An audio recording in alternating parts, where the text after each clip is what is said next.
Here's why I think people have a problem with you. Oh, tell me.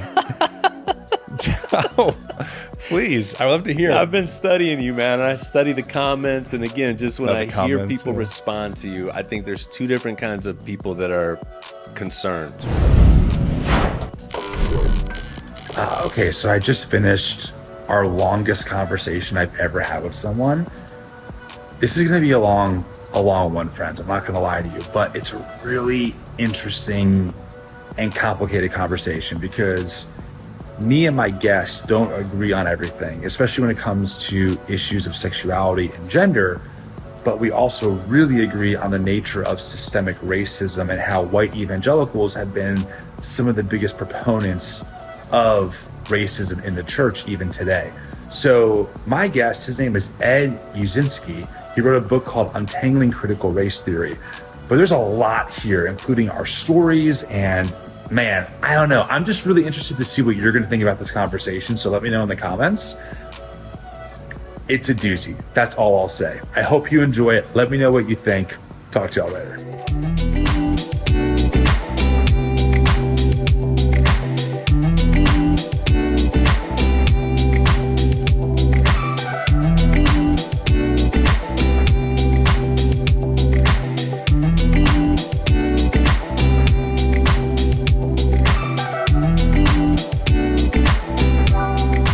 Pork roll was good, but it gets off to a bad start by being called pork roll. I don't know about that. That just like, you got to get past the visual. What would you name it? The visual of thick pork being rolled up into something. I don't know, man. It's just, I don't know. Well, maybe it's a problem because in my mind, I just think like, what, a roll of bacon, pork? That sounds great, but who knows? I've grown up here, so fruit roll up. I'll do that, but like a meat roll?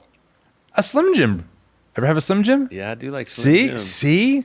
You got to unpack this stuff. Everybody's full of contradictions, man. Yeah. I'm not, though. I had no contradictions. You are. You're a mess. No, you're a walking mess. All right, how am I a walking mess? Because where do you want to start with this conversation? Every time, are we actually on? Every time I hear more of your story, I totally have at least some understanding of how you've wound up to where you are. You're not a mess. You're a massive pendulum swing that needed to happen to get away from a lot of really messed up stuff, which honestly, again, I feel like I am too in so many ways. Yeah. It's true for everybody in some respects. You grow up in a certain kind of way, and then we said this in the hallway. You either wind up becoming just a deep dive representation of everything you grew up with, or you spend your adult life trying to get away from it. Trying to correct it. There's absolutely truth to that because I do have friends in my life, and we're still friends, but we joke how we both had this moment where we said something has to change. And I went in one direction and they went in the other direction. Yeah, right on. But we still changed. Or I have friends who grew up maybe more secular or more progressive, and then they went more hardline, almost fundamentalist Christianity, and then therefore more far right. But they also shifted though. And I also shifted. And I don't have a way to explain that. Like, I don't know if that's a human behavior thing, because we all want to claim that we were just trying to follow truth. Yeah. But yet it brought us in such different spaces places. And oftentimes completely polarized, like, no agreement on what this thing truth is. So I do wonder sometimes how much of this is human behavior and psychology, which, I mean, you're not a psychologist, neither am I, but it's fun to speculate because there is a pattern I've noticed of people moving in different directions from their point of origin. I heard a psychologist talk about this one time, and it's always stuck with me. Why two kids grow up in an alcoholic home? One kid becomes an alcoholic. Right. What else would you expect? One kid becomes, the president of MAD. What else would you expect? Totally. Right?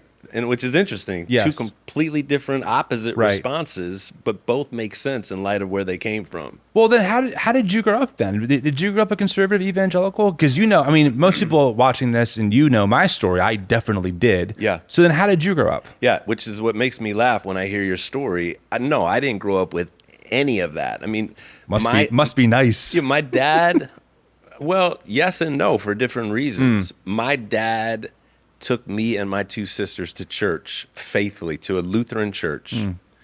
My mom didn't want to have anything to do with church. Church was it was traumatic for her because of her own upbringing. So she stayed away, at least until I got to my 20s. And so we did church, but mostly as a placeholder. Like, I didn't know what evangelicalism was.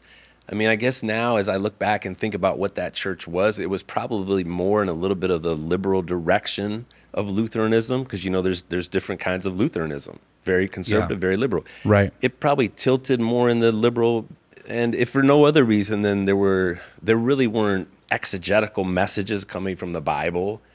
They were just little homilies, little, do-good type homilies. And what I remember, and I've talked about this for years, church was just a placeholder for us to take up that couple-hour window before the Browns game on Sunday. That's all we were doing, was going, and I think trying to be good people, and not be bad people, whatever that meant. But that was kind of the extent of my religious upbringing. So I went to Kent State in 1988 as a freshman in Central Ohio. Okay. Yeah, near Akron.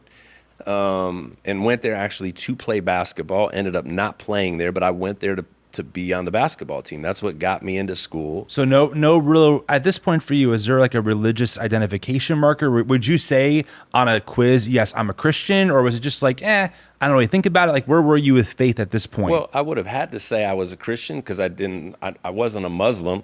Right. So, again, on the census of the options you're going to give me, I go to church. So, yes, I'm a Christian. I would say I feared God. I really did. I had a sense that there was a God, and I had an increasing sense that I was out of favor with him. I was aware of sin. Again, even if I wouldn't have necessarily used that language, I was just aware that I wasn't submitted to him. I'll just say that. I knew that I wasn't submitted to him. I was a foot into God when it was convenient, but mostly still trying to do my own thing. Okay. So when I went to Kent State, I got introduced to a bunch of what we would call evangelical Christians who were there, whose primary role in life was actually what my wife Amy and I have been doing now for 30 years, which is we're ministering to college students. We minister to college athletes. And I met people that for the first time were exposing me to what the Bible actually said and to the Jesus that was in the Bible. And the whole evangelical world, like, I didn't know that it existed. Like, I didn't know who Amy Grant was. You know who Amy Grant is? Of course. Yeah, like, I didn't know that there was all this Christian music or any of that stuff. stuff. Do you know about the amazing drag performer Flamey Grant? No. Yeah, she's a good friend of mine. She's great. Yeah, exactly. Because she grew up, same thing. Okay. And that's her stage name is Flamey Grant. So I didn't know about Amy Grant, and I didn't know about Sandy Patty or just any of those people. So that whole world became known. It's like, what is that like this? Subculture you're talking about? Yeah, got it. So when I said yes to Jesus, I was very much coming out of not anti-Jesus, but I was a non-Christian. I just was living a non-Christian life and what I did with my body, with my mind, with my time. And I felt the relief of, this is true. This is the old U2 song, right? Still haven't found what I'm looking for. Right. This is actually what I've been looking for. And I didn't know it. I didn't even know this existed. And it's funny, I've been sitting in church for all these years. Why has no one ever explained the gospel to me? And why have I just not encountered the Jesus from the Bible in my church upbringing?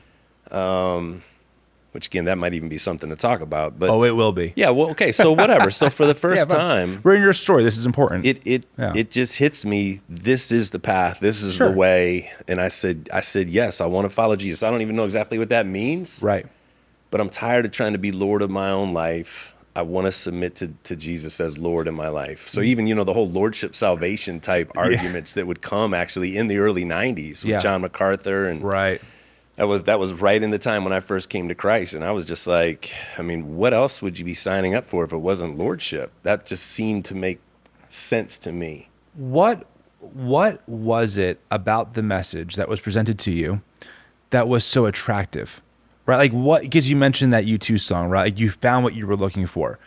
Looking back now with what you know, we obviously changed, but usually when you look at yourself in the past, you can give yourself a clearer picture. What do you think it was for you that made this message about this Jesus and even the language of, I wasn't submitting to God? Like, interesting language. What was it for you that made that so attractive? Yeah. It's a great question, dude. Like, I don't know if anybody's ever asked me that. I just said this to a group the other day. It struck me as true. You know, Yeah. and again, I don't know quite how do you put language to that. Right. As I read the things that Jesus said, and I read the things that he did, and I saw the way that he interacted with people, there was just this confirmation, again, using evangelical language, Sure. even a confirmation in my spirit that yes, I just found myself saying yes, yes. And even the things that I didn't understand, I'm just like, there's something in that's right. Yes. And the way he stood against power, the way he kind of was going in the opposite direction of what you would expect, Sure. resonated as being true with me. He didn't do what everybody expected him to do. Right. So it sounds, I mean, and again, I don't want to put words in your mouth. Yeah. What I'm hearing you say is it was like almost like an intuitive of like, there's something here. Maybe I don't have words for it or a language, but something in my gut, in my soul says, there's a magnet, almost like you were just attracted to it and you couldn't help it, about the message of this Jesus and the people who were inviting you into that like way of being, so to speak. It just resonated with you in your inner being. Is that a fair assessment? It did. Initially, at least, you know. Yeah. And of course, like my later theology and Sure. even where I stand now, I think it's a work of the Spirit of God who makes a person able to see it as true. I don't think it's something that just gets drummed up inside of it. There's again, we can go off on this, right? I already see you getting ready. Get out of my head, Ed. Get out of my head. But you got the free will, predetermination stuff going on. Yeah, you got sovereignty of God and him being the one that opens up the mind of the the darkened mind. Yeah, right. And you also just have making a choice that says, I'm submitting myself here. I don't know how that works. Right. But God opened up my eyes, and I said yes to it. And for me, actually, it was sort of a package deal. It's interesting, even in light of the book. I was at a service that was being led by an African-American man. I used to go to this service all the time my freshman year. It was down in the basement of Oscar Ritchie Hall at Kent State University, which is where the Pan-African Studies department was. And in fact, Amy and I just went and visited a month ago because one of our sons is actually going to be a freshman at Kent State this fall. Wow, that's cool. Yeah, so we went back to the campus for the first time in decades. And it's all been redone now, Oscar Ritchie Hall has. But the room where I went to this service, and the man's name was Gilbert Carter, Elder Gilbert Carter. He's an older black man. And I don't remember everything that happened in the service that day. But at the end, he said, if there's anything that anybody wants prayer for, come forward. Which again, typical kind of evangelical-ish church environment. And I remembered sitting there in the back, and I've never been a go forward kind of guy. I'm still not. Yeah, same. Not my vibe. Yeah, I feel like I'm being manipulated. I just don't totally. like that. Even when I was an evangelical, I was like, I'm not doing this. Okay. I'm not doing it. I'm not walking the aisle. So me too. Okay, I got that going inside me. Wait, Matt, did you ever walk the aisle? Did you ever get up and walk the aisle and repent? You did? Okay. But yeah, I mean, I'm just saying, like, I was one of those, you're not going to get me. I do things on my own will. I know this is an emotional moment. I'm not walking the aisle. I became more of that after I became a Christian. In the moment, though, I remember sitting, it was a very dark room. It was kind of a dungeon-y type room. The walls were literally black. So it was it was dark. And I remember sitting way in the back. I think I might have probably was the only white guy there. And I was really there because I loved Elder Carter. I had met him, and he'd been meeting with me for months, and we were having conversations about race and Jesus. Okay? Wow. But I just remember my heart pounding in my chest and just thinking, like, this is it. Like, I want to give my life to Jesus. And again, that wasn't even language that I had grown up with. Right. But I knew what that meant in that moment. And I just I walked up. And I said, Elder Carter, I don't know exactly what this means. You said, does anybody want prayer? I'd like you to pray for me, and I'd like to give my life to God. It was as simple as that. You guys, you charismatic guys will like this. I think he prayed in tongues over me. Like, there was all kinds of stuff that happened in that moment. I just remember standing there and just praying and saying, Lord, I give up. Right. Like, you can have me. Okay. They prayed in tongues and did whatever else, and I went and sat back down, and I just remembered thinking, that's it. Like that's it. Like I felt peace again. You hear this testimony. Sure. I experienced that. Yeah. I felt peace. Yeah. I felt like my sins were forgiven. I felt like I had a confidence that if I died that night, that I would be in the presence of God and I would be accepted. Like I believed all of that. And it just brought a sense of relief to me. And I also felt, if this is true, Yeah. then me walking forward was kind of me declaring for myself, this is the truth. This is and the I'm way. submitting to it. This is the way. Yeah, it's Mandalorian, right? This is the way. Then I want to spend my life doing this for other kids Sure. that felt the way I felt, which was I had a ton of questions. I didn't even say all that. Like for months before I met these Jesus guys, I had a ton of questions about what is truth in life. I didn't say that. That's important. I wanted to know what was true. Sure. Is there anything that I can kind of put a stake in the ground and say, I'm going to hold on to this. This is going to become an anchor for me as truth. What happens when I die? Like, what the heck? That's a pretty important question. Right. Can I get something from somebody about that? Some kind of confidence or something. Yeah. And like, why is the world such a mess? Like, I've always been kind of a big picture thinker too. Like, why is there such a messiness in the world? Why was there such a messiness in my community?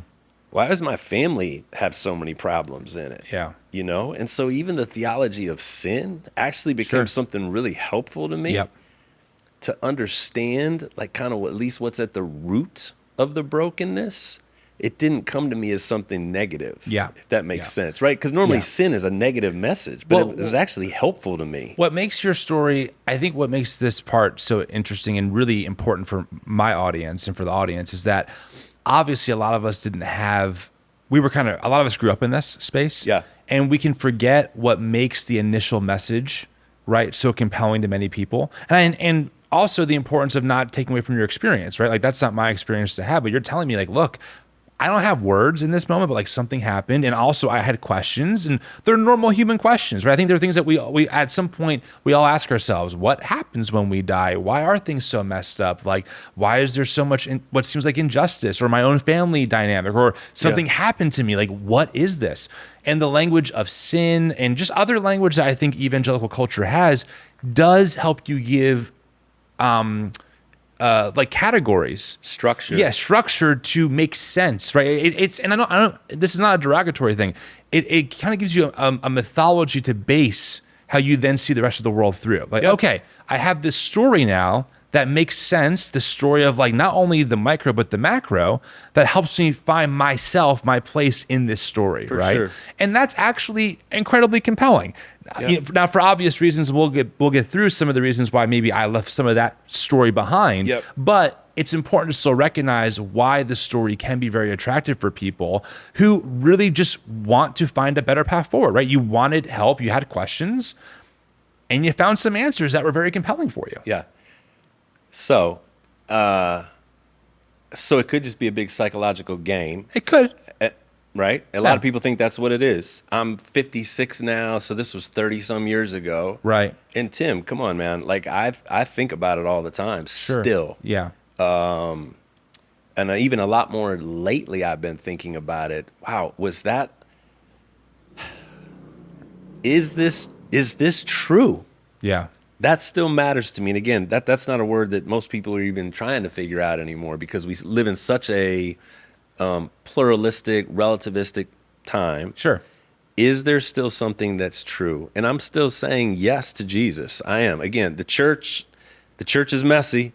In fact, I'll tell you even kind of what I stepped into right away after I became a Christian.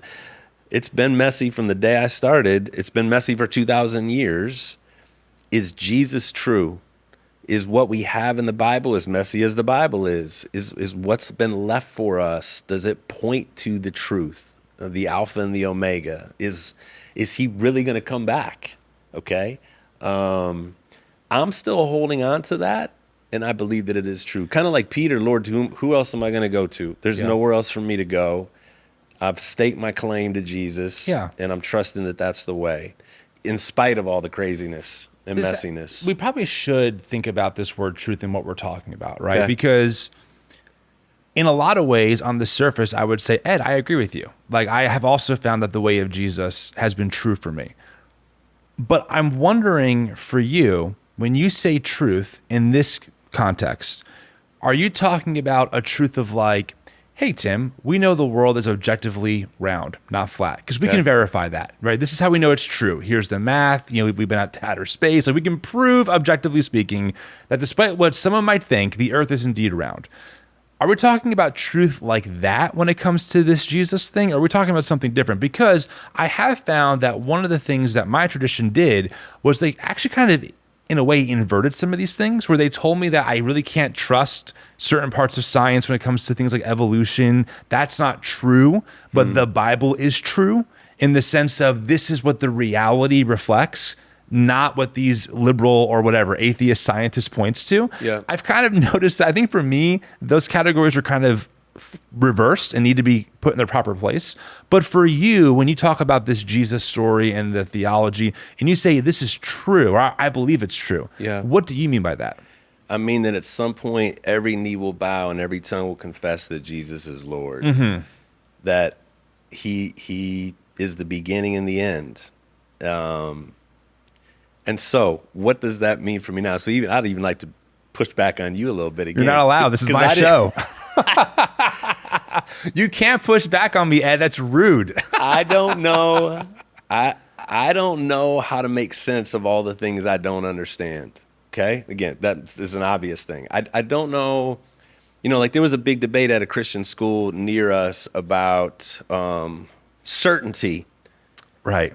Okay, and again, so we can go down this path. Like how certain can I be? And the exclusivity question comes up. Do I think that there's many, many ways to God, or do all roads have to go through Jesus? I do believe that all roads go through Jesus. I don't believe that all these different religious manifestations are just different roads back to God. I think there's something different about Jesus. In an apologetic sense, but I have significant limitations on what I think I can be certain about. I really do. I am secure in who I believe Jesus to be, and that he's coming back, and that at one point every knee will bow and every tongue will confess that he's Lord. I'm holding on to that as the anchor. Everything else is pretty discussable. It's pretty debatable. I guess what I'm wondering is, I understand that. And I would never tell you, Ed, you can't have that belief. That's what's ridiculous. going on inside of you as you're hearing me say this? Well, what's going on inside of me is I'm thinking of like the difference between having a personal belief that you affirm is true versus the need to tell the whole world that they have to convert to that belief in order to actually end up in like a full, a fully lived experience of what it means to be human on earth, and also enter this potential, you know, new rule of God that we believe will happen at some point, right? And so that's what I'm trying to parse out, because again, my tradition was like, because this is the truth, all your friends have to know about this truth as well. Okay. And I've learned that it's there was some other motivations, even though they were unintentional, behind what built those structures of evangelism. Okay. And so I'm wondering for you, when you say that, I believe that, you know, God, that Jesus, or that every knee will bow, I could even say, and I agree with you, but I would never tell my Muslim friend, hey, bro, just so you know, like, if you don't convert to this Christianity, you're screwed. Yeah. And I say that because I love you. Like, I've left that completely behind. I'm just being honest. Right, no, dude, like, I know. So for me, even though that's true, I realize in the grand scheme of the world and of history and of culture, this is a religious belief. And there are other competing religious beliefs. And we don't have enough certainty to really say why my belief is more true than insert other religious belief. Yep. That's how I see this. And I agree with that. Good. And I appreciate that, Tim. Actually, this is why when I listen to you, when I read you, well, I even said to you earlier, I always wonder what's left, right? Yeah. So you were in this faith that was just like, had all of this junk built up around it, and you've been getting rid of the junk, and I think appropriately so. Sure. And I always then want to ask, well, what's left at the end of the junk? So for me, even with what the example you just gave about evangelism, sharing the good news, I still believe in the Great Commission of Matthew 28, where Jesus says, go into all the world and make disciples. Right. Okay. But how we go about making disciples actually really matters. There's a way to do that that's humanizing, that is pointing to Jesus and saying Jesus is the way, which will be offensive in the ears of people, but I don't have to be offensive in the way I go about doing that. And so many of our denominational histories have basically taught us, or they've lent themselves to being jerks in the way we go about doing that, whether it's going to the Crusades, right? Which again, that's a whole nother. A little worse than being a jerk, but yeah. Okay, yeah. That's a whole nother level Yeah. of something with Right, politics and right, everything else mixed right. in.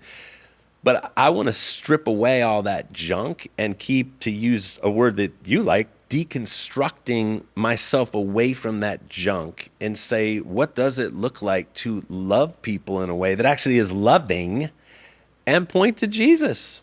And so for my Muslim neighbor, I'm gonna love him. I'm gonna be human with him. And when we talk about religion, I'm gonna point to Jesus. I'm gonna testify to Jesus, not because I have to be right, but because in signing up for following Jesus, Jesus made himself out to be exclusive. He didn't do that in a way, though, that went around with a flamethrower on people. That's not the way he operated. So I can say, and I heard this, again, this is an old evangelical line, but it still resonates with me. I feel like I'm just one beggar showing another beggar where the food's at. I can point to it. I can try to live it out as best I can. It's not my job to try to convert you. And I think, Tim, that's where it gets messy too, even talking about evangelism, is that when people feel like they have this responsibility to try to convert you or to try to fix you in some way or to convince you of something. I'm like, I don't think that's actually the way it's supposed to look. Well, I'm supposed to point to Jesus with my words, right, and lead the results to God. Okay, so I mean, we definitely at some point will have to kind of get into we'll just call it the modern day white evangelical missions project that has become really a colonization project, right? We can talk about that later on in the conversation. There's a lot of big words. I know, and I know that, and you know more about them than I do probably. So we'll get into those things for sure. Okay. But we'll put a pin in that. I think the struggle I have is, again, like I would agree with you that we are called to share the good news, right? Jesus tells his disciples, do everything I've taught you and go be that person. I just have a very vastly different category and mindset of what that means compared to how I grew up. Right. So originally I was taught the good news, Tim, is that one day you will not have to burn in hell forever if you repent if you repent to Jesus and tell him you're a sinner and you acknowledge that, and you will follow him.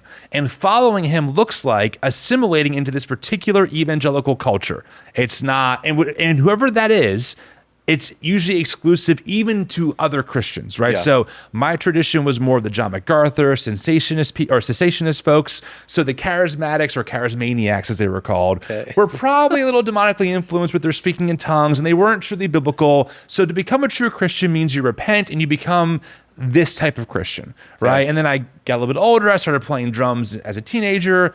A charismatic youth group band was like, yo, we're playing all the cool stuff. I said, I'm in, I'm a drummer. Yep. And then they're telling me, no. Like speaking in tongues might even be necessary for salvation, depending on your view on the gifts of the Spirit.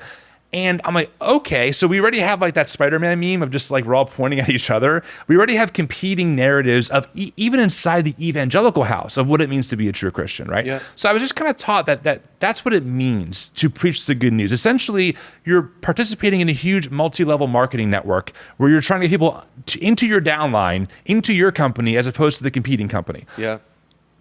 So at this point, I pretty much reject that. Which is really distasteful. It's distasteful. And unattractive. It's unattractive.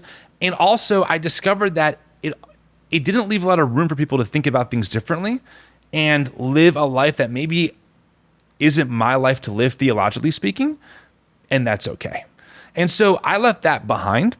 And now I think about the good news as a much more grounded, really, I'm thinking about it more through the social justice lens, frankly, of like, well, if we're called to do what Jesus taught us to do, the four gospels, mainly the Sermon on the Mount, is a great starting place, of how we love our neighbor, how we love our enemy, in Matthew 25, right? Jesus is like, listen, if you don't take care of the poor, if you don't feed the hungry and heal the sick, you're going to be turned away at the end of time. Like that's to him in that moment, we could say in evangelicalese, that's a salvific issue.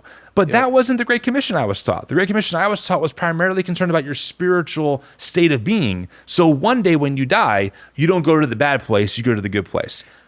I'm not saying that we can't have elements of that. Okay. But that tradition, the afterlife, is way more debated even in Christianity than I think some of the, quote, dare I say, clear teachings of Jesus that I think are actually part of that Great Commission. Yeah. So that's why I say I could agree with you on the surface of like, I agree, we are called to make disciples. But what does that mean? What actions are being taken and what are you assimilating yourself into is very different now for me than how I grew up. Yep. I hear that, man. And even as I hear you say that again, Tim, I honestly feel sad, actually. I think that's what I feel. Can I feel sad? You're allowed. I do. Yeah. When I heard you on, I've heard you share the story a couple times now of your background. My insides feel sad about that. Because that is such a small and, what's the word that I'm thinking of? Narrow? It's narrow. How about this? I feel like I was invited. It was an invitation to life.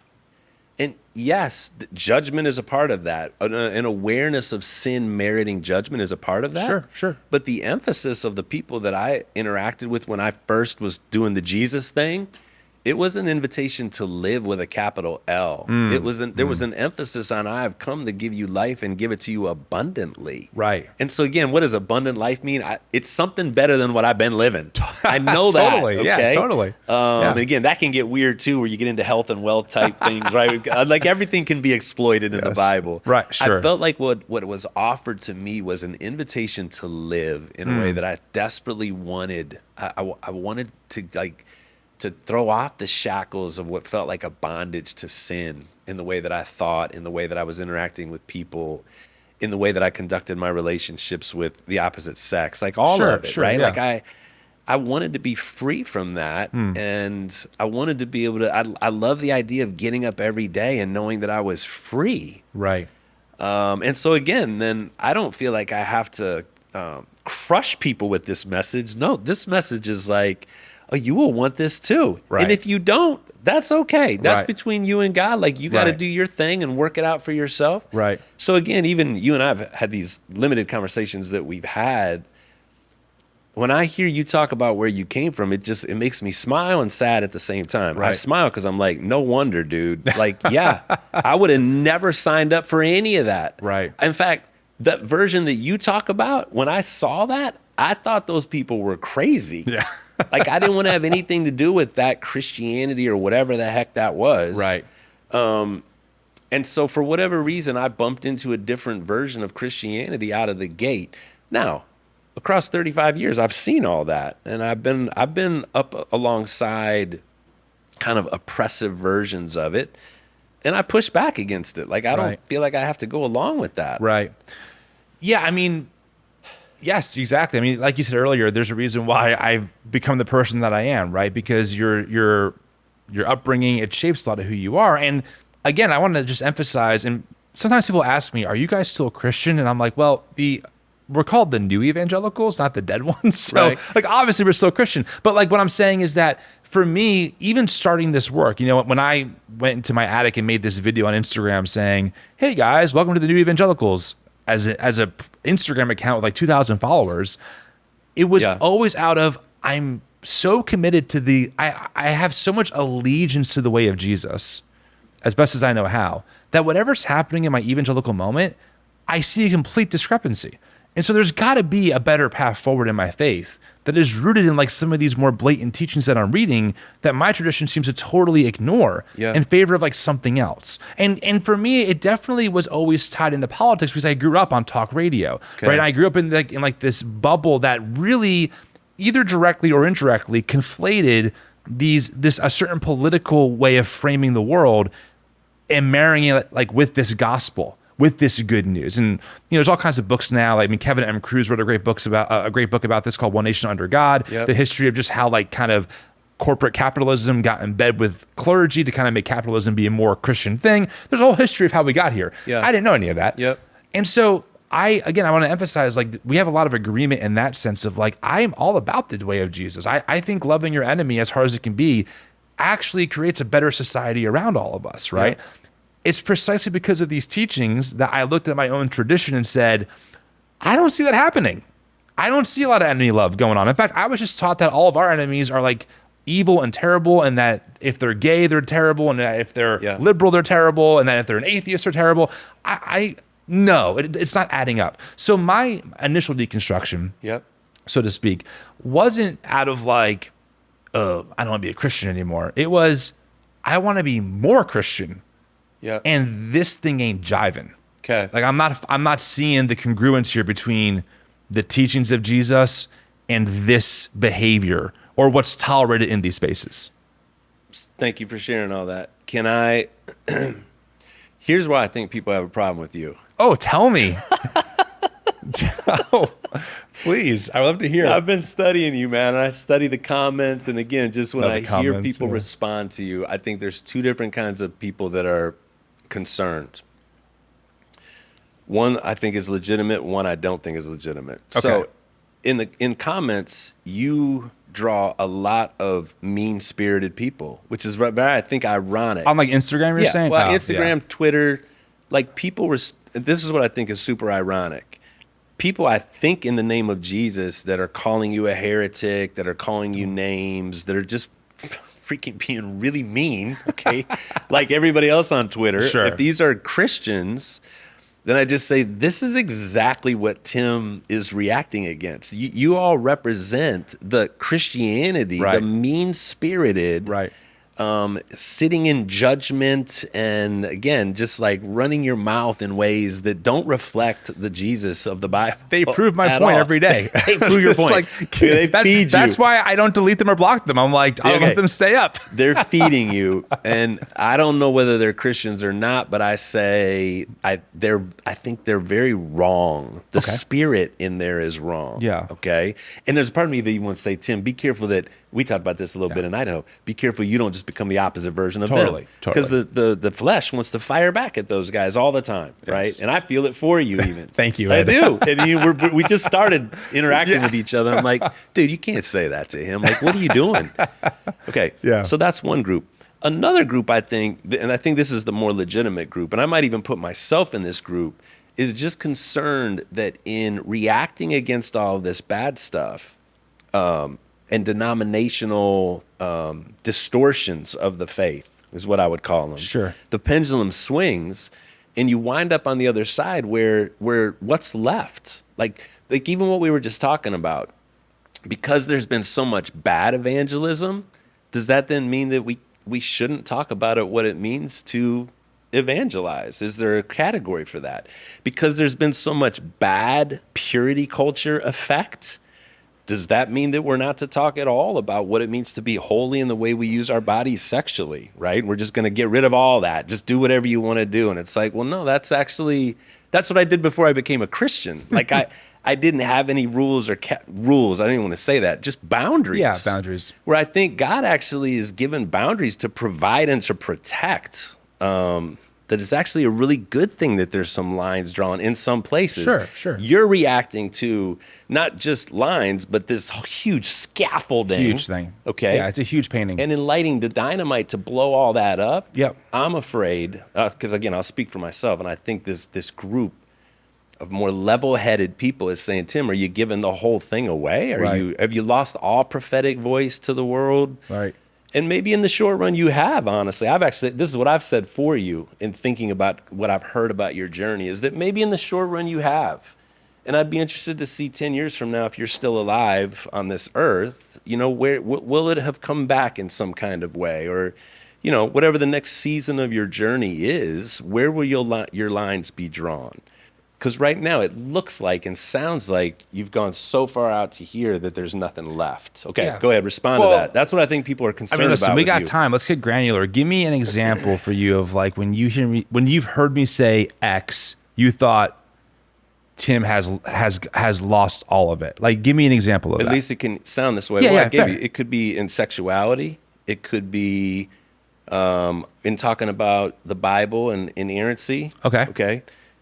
So then it ends up sounding like it's not an authority at all, right, of any kind. All right, so let's pause hell there. Or any kind of judgment. Is there any kind of judgment for sin at some point? Let's do an easy one. Okay. Let's do hell. And by the way, let me be clear. What I'm going to say, I don't fault you or anyone for not knowing, to be clear about that. But it's interesting because I realize that we put out so much content that to me, I'm like, guys, I've talked about this 1,000 times and someone can still miss it, right? Totally fair. And I have no problem like being real clear. Like one thing I like being in my personal life and online is very direct and very clear. It must be an East Coast, maybe it's a Jersey thing, I don't know. Which I love, by I don't the want way. people to be like, well, where do you stand? Shout out to clear people out there who aren't afraid to be direct. Yeah. Okay. So hell, right? Essentially, you're asking for my personal opinion on like what I think hell is? I'm asking you for what you believe. Well, first of all, I'm not asking you for anything. Again, you don't have to explain it to me. No, I want to. This is fun. Again, my general statement is, where are your biblical lines drawn? Because it's not even just what your opinion is. Like, what do you think the Bible, what's left of your biblical worldview? Maybe let's start there then. Let's start there. Yeah, what's so left? Again, like here, besides the Sermon on the Mount, because you've already said that. Well, yeah, I mean, I think a lot is left, so to speak. I just have renegotiated what these terms mean. Okay. For example, I don't think that there is a biblical worldview because the Bible's full of contradictions. Okay. Yeah, we talked about this. Like again, like and let's just start. Here's the thing, right? There are certain phrases in this evangelical culture that get taken for granted, and those statements are never interrogated. Okay. Biblical worldview. That is loaded with presuppositions about how you interpret Genesis 2, for example, usually, or how you might minimize something like Genesis 4, where Lamech takes 2 wives, or you might highlight why Paul's statement here is more important than what someone else said in, I don't know, Ezekiel, right? Yep. Like it comes with its own baggage of how we interpret the Bible. Okay. Which parts do we privilege? Which parts do we not? Which parts are prescriptive? Which parts are descriptive? The Bible, broadly speaking, does not tell you, okay, you 21st century reader in America reading this Bible in English, this part is not for you to follow. Okay, but this part is. It's not built into the text. We all are trying to do our best to interpret or to figure out what do we do with the Bible. And the reality is, whether we like it or not, I think that this is an objective data point. People have interpreted the Bible differently throughout the millennia. They have. And an easy example that we would all agree with is that not even 100 years ago, right? There were evangelical preachers who were insisting that the Bible was clearly mandating segregation. And that if you didn't subscribe to their biblical worldview, you were just someone handed over to Satan. This is the words of Bob Jones in his 1954 sermon, right? Now, you and I, for many reasons, probably even biblical ones, would say Bob Jones was off his rocker. But guess what? For almost 100 years, white Southern evangelicals believed that the Bible was clear and that black people were born inferior.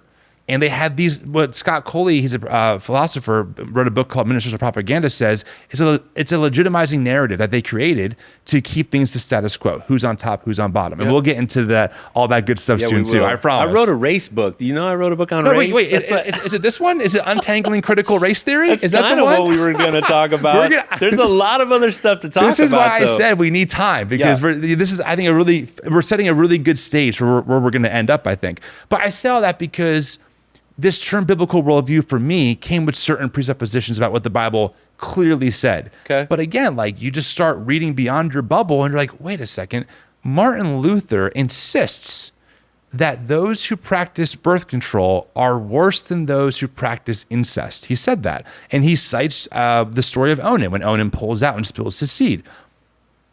Now, obviously, I would interpret that text for many reasons very differently. And I'm a big fan of birth control. But Martin Luther says that I'm worse than someone who practices incest. So what I'm trying to say is, like, I've just realized that these terms are not nearly as rigid or objective or as clear as I was led to believe, right? And so that being said, what Christian tradition do I want to participate in that interprets the Bible in a lens that I think is ultimately loving all of our neighbors well and promoting, I think, some of the big themes in Scripture? So on like a macro level, I see a big theme of liberation, whether it's the Exodus story, right, of God telling the empire to let his people go. In fact, in that story, God drowns the empire. it's a little violent for my take, my taste. I'm like, I don't know. It's a little retaliatory. Could Pharaoh maybe be like redeemed? I'm just saying, right? Jesus, liberate the oppressed. Like we see themes of that. A lot of the prophets, right? God hates these worship services because the poor and marginalized are suffering in their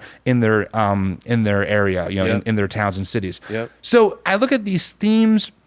I think about what Christians can I look for, even in my local context or even slightly before that are kind of drawing on some of these themes, that are pushing for a more liberative, equity-based society based on their love for God and neighbor. And then I tie that into a lot of the theology from the Bible Project. I love Bible Project. They're great. Yep. And a lot of this theme in Scripture of God's blessing expanding, not receding, first to the Jew, then to the Gentile. Like the blessing of God is expanding outwards, almost like how our universe is always expanding.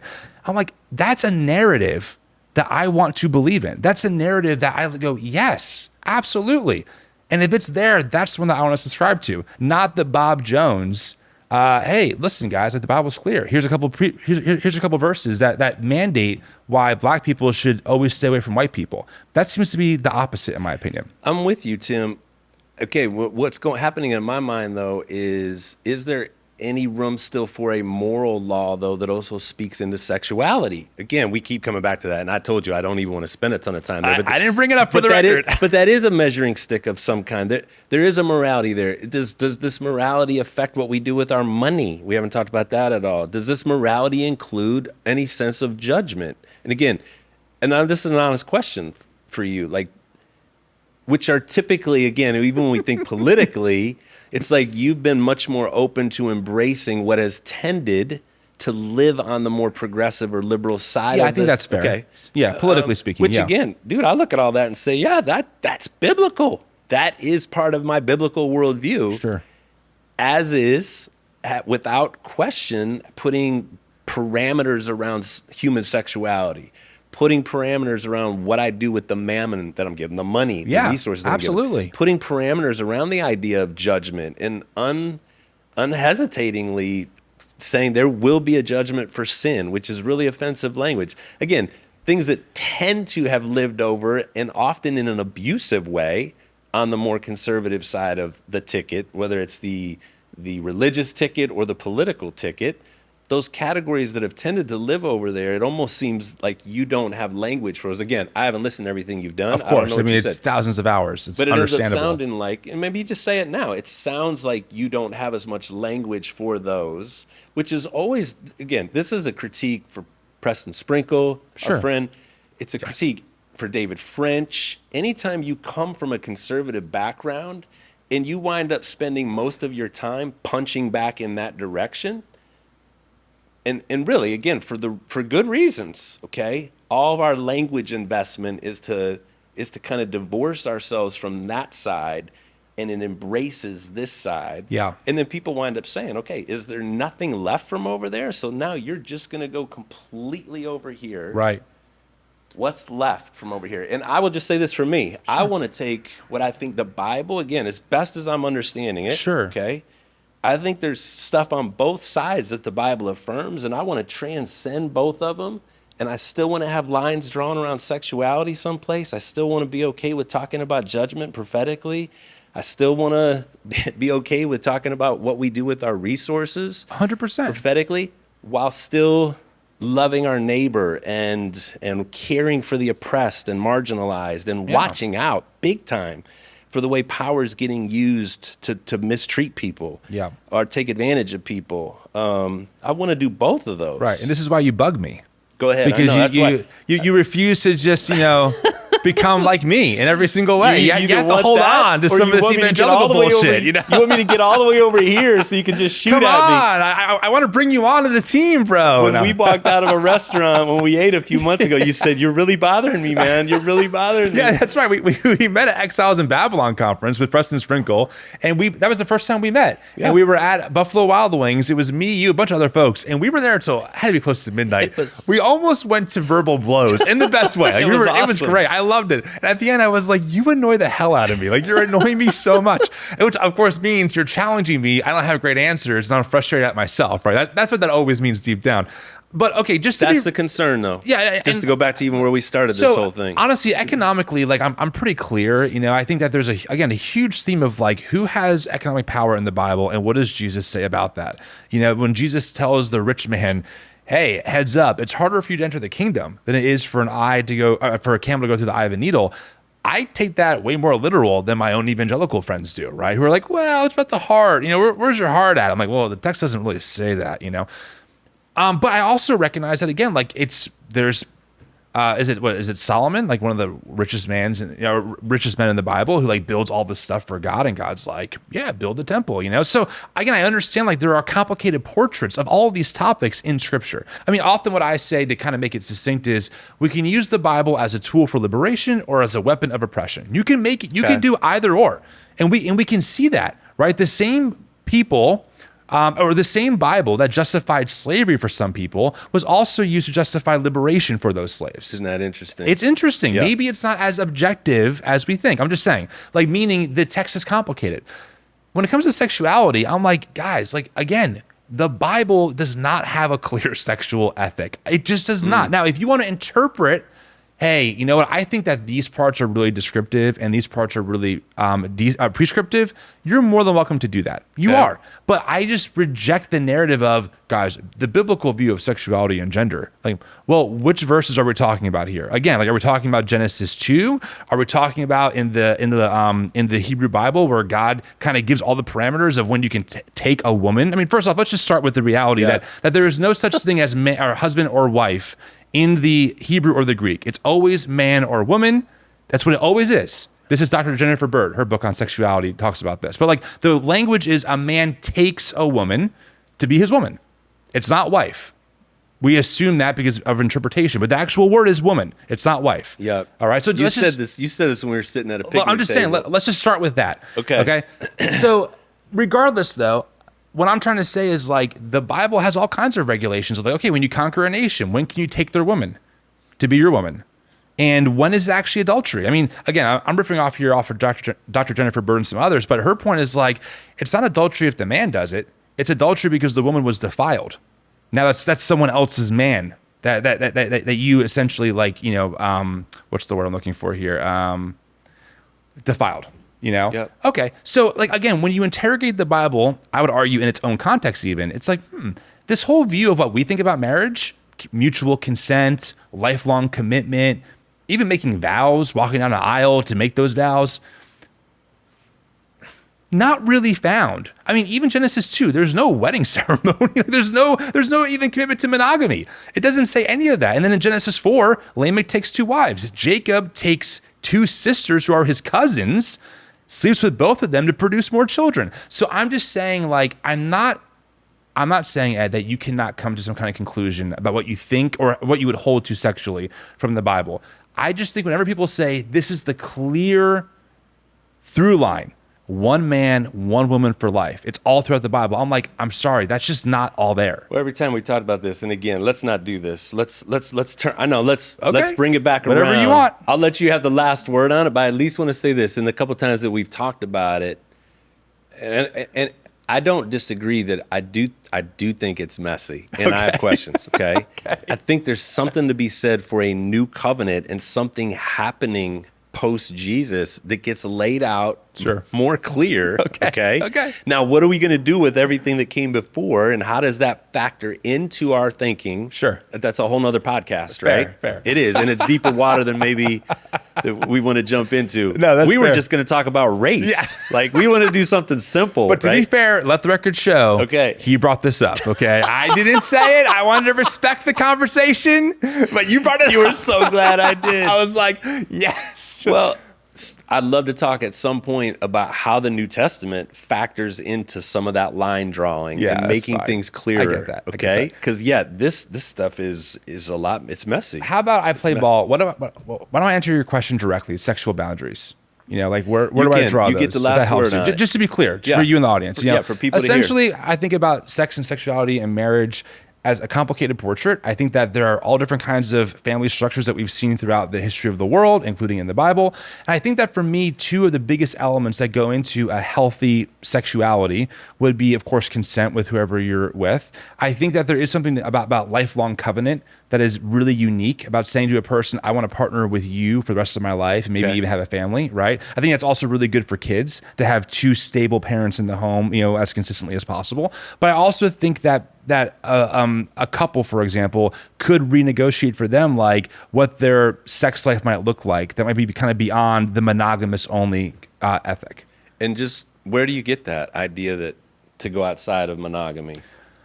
Well, I mean, I'm not going to justify it with the Bible because, we kind of defeat the purpose. I just think that and again, I fully acknowledge I'm drawing off my own cultural context. I don't have like some robust, well, look, here's like some objective truth here.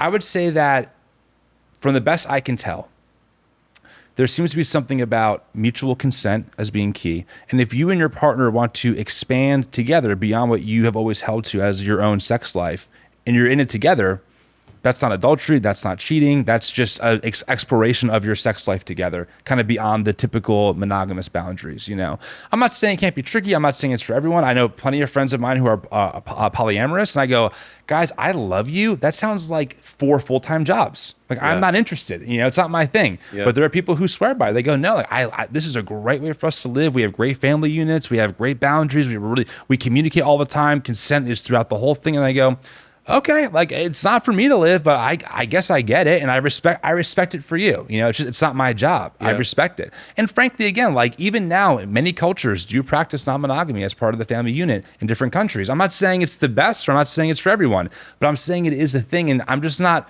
I guess, frankly, Ed, pragmatically, I just see much bigger issues in our social structure that I'm like, regardless of my thoughts on this person's sex life, if those elements are involved and they're all happy, live and let live. I'm just gonna kind of move on. Yeah.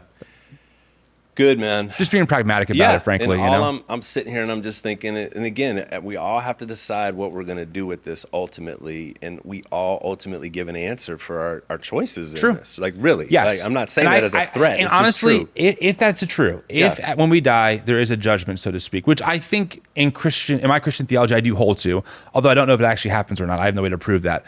Okay. I feel confident standing before God saying, I did the absolute best I could. I hope, God, in your infinite knowledge and understanding that you saw what I was trying to do, you saw my focus, and if I got this wrong, my bad. But I did the best I could with the information I had at any given point. Okay.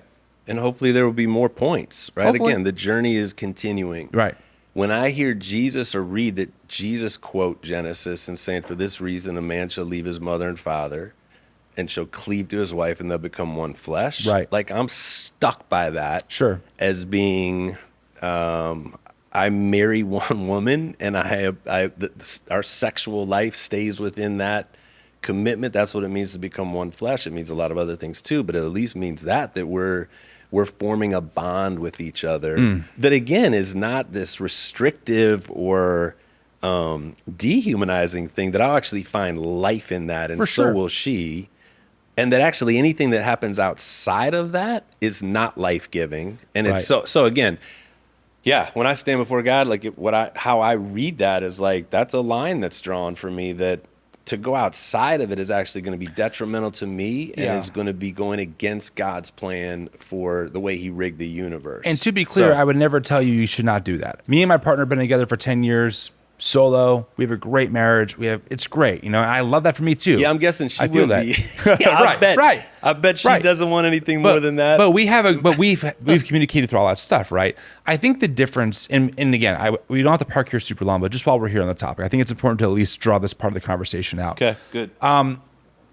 There's a difference between the personal ethic of how I think about what Jesus teaches me sexually or about marriage versus living in a pluralistic society where other arrangements can be allowed, right? In this case, obviously the big hot topic button is gay marriage, or queer inclusion, whatever, for the church. Okay. And I think for me, I'm and again, maybe I'm just too pragmatic sometimes. I fully recognize that. But for me, I'm listen, I don't care what your theology teaches. If you can advocate for a society where folks who are not like you can actually have the same tax benefits, legal rights, access to visitation when their partner is sick, that kind of stuff, right? Yeah. If you can advocate for that for your neighbors who you would think maybe theologically are not in line with the mission of God, you and I can still high five because those neighbors don't care what you think about Jesus or the Bible. They're like, dude, just let me live my life. Let me get the same access to the same benefits you heterosexual couples do. Yeah. Because me and my partner have been together for like 25 years. Yeah. And when they die, I need to have the same legal rights or tax benefits. I think pragmatically, that should be maybe I'm wrong, but a very like compelling, like, yes, like we can make room, just like how we make room for all kinds of people who live in this society that I would think live maybe not the most moral or Jesus following life. Yeah. Good, man. So again, this actually can launch into a different direction. We're getting there. Because I think wherever the lines are drawn, they're drawn for the church. Yes. They're not drawn for me to try to force everybody that hasn't bowed and needed Jesus to follow. So I really do think there's city of God and there's city of man, right? And so the expectations are that God's people will live in a different kind of way. They'll live like aliens and strangers in the world. They actually will look like they're going against the grain, and they're going against the spirit of the evil one that controls the world, right? Again, that's all big biblical language, but it's like they will look very different from everybody else. But what I expect of my neighbor who hasn't bowed and needed Jesus is that, they can, in some sense, do whatever they want. So this is why I say where the connection is. So when you start talking about Christian nationalism, which I know is a big thing for you, and it's a big one. It's very offensive because what's happening, and tell me if I'm wrong or add to this, is that you've got these people in the name of Jesus who are trying to force or impose legislating how everybody else should live in a theonomy, right? They're going to make everybody, again, hypocritically, because they're also going to be selective about which parts of the Jesus narrative that they're going to force everybody to hold to. And I know you want to talk about that. Right. But that's where things get messy. When you so politicize the faith that you want to take over your neighborhood, it's not even just trying to be coercive verbally, but now we're going to take over legislatively and force this biblical worldview onto everyone. Right. Your skin starts to 1,000%. Starts to burn, that's exactly it. And also, and I actually want to dive into this with you, is like what happens when other types of Christians use their faith for other outcomes, right? Because one of the critiques I get a lot is like, "Oh, Tim, you're just a Christian nationalist on the progressive side." There's actually, honestly, it's a very unfounded claim because Christian nationalism has a very specific working out. Like, there's a definition of it, how it's broken down. Andrew Whitehead's work on this, Samuel Perry's work. Like you can observe what we're talking about. It's very clear. It's a very specific way of advocating for Christian laws. You know, so I agree with you. You know, and again, like I think that for me, I look at that and I go, yeah, like this ain't it. Why do you get called a Christian nationalist on the other side? Well, because I say as Christians we should advocate for certain policies. Like I do believe that one thing that we can advocate for as Christians is affordable health care. Now here's the difference though, right? Because people often go, well, what's the difference? Here's what it is. One side, Christian nationalists, usually are advocating for Christian exclusive beliefs to be privileged over everyone else. Case in point, Doug Wilson wants to institute Christ is Lord in the Constitution.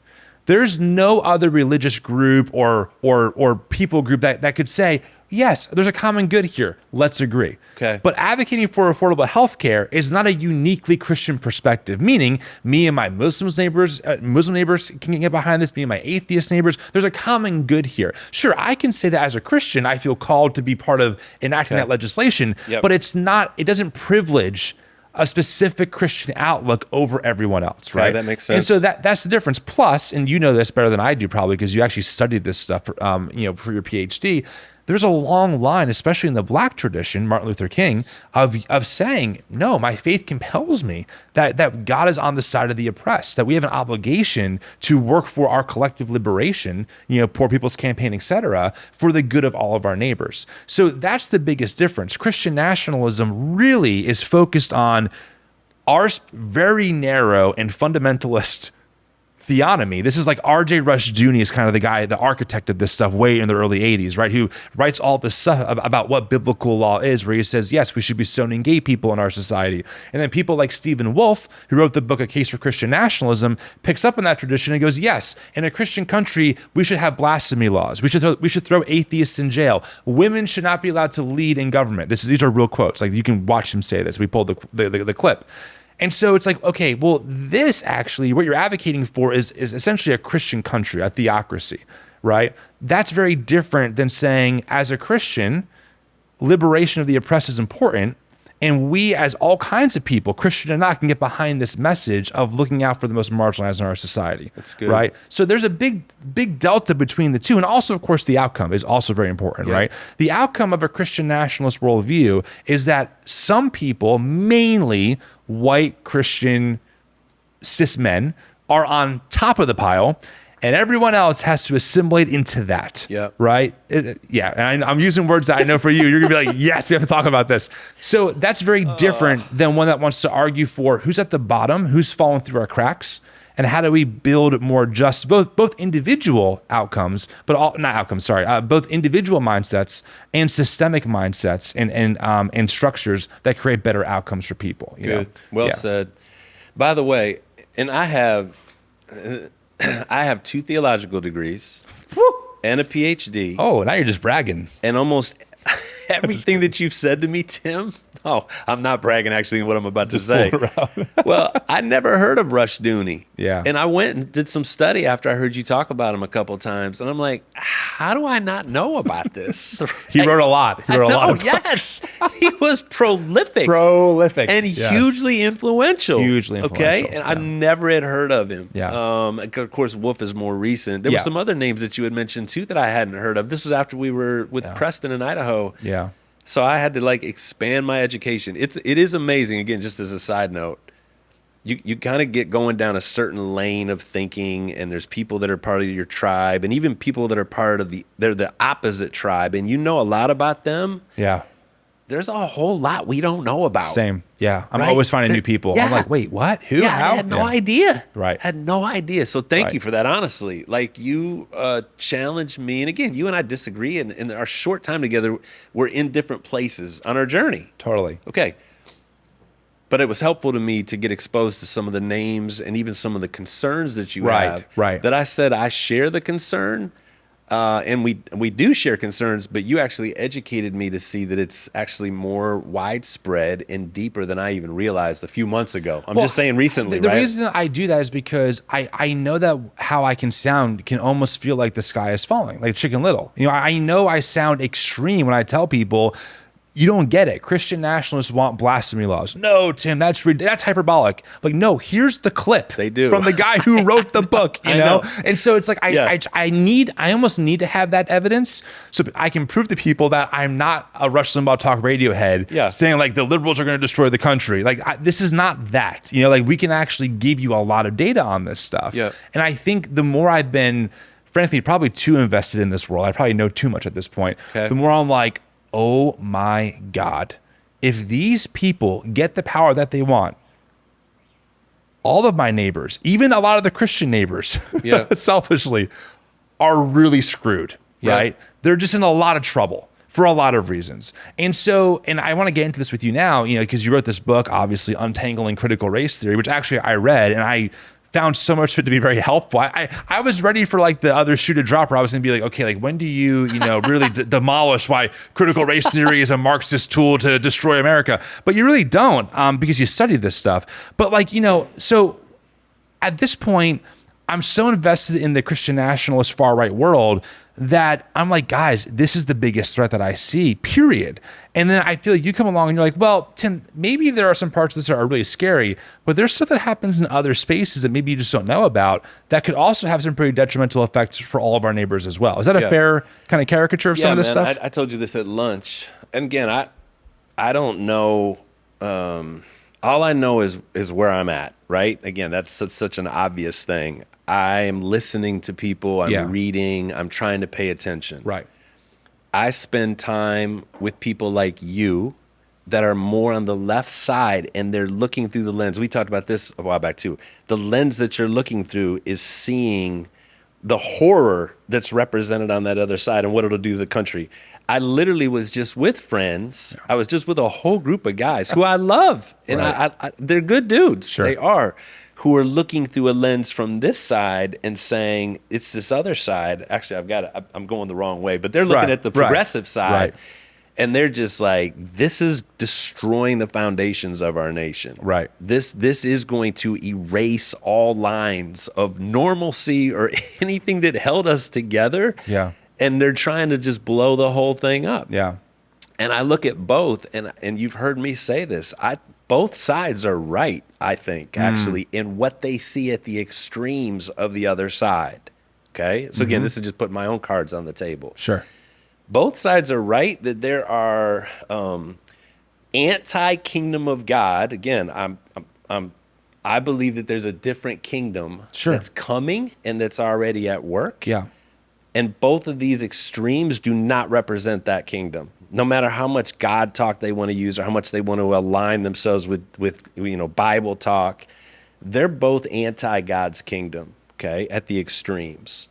And so what I want to keep challenging myself and others to do, and again, I think I'm okay with you being on one side, looking at that other side and saying that's really bad. And I'm okay with some of these other friends looking and saying that side's of the bad. I'm not going to tell you not to do that.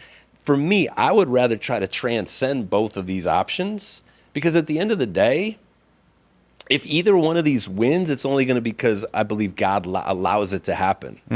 I really do. I don't think that me and my little puny life is going to be able to stop either one of these extremes from happening if God wants to let it happen. Okay. And so again, maybe that's a cop out. And it's like, well, so what are you going to do? You're not going to vote. You're not going to, I don't know. I just know that whether I vote or not, it's ultimately not going to make that big of a difference between these two mighty forces warring with one another. And when one of them wins, it's going to be because God lets it happen.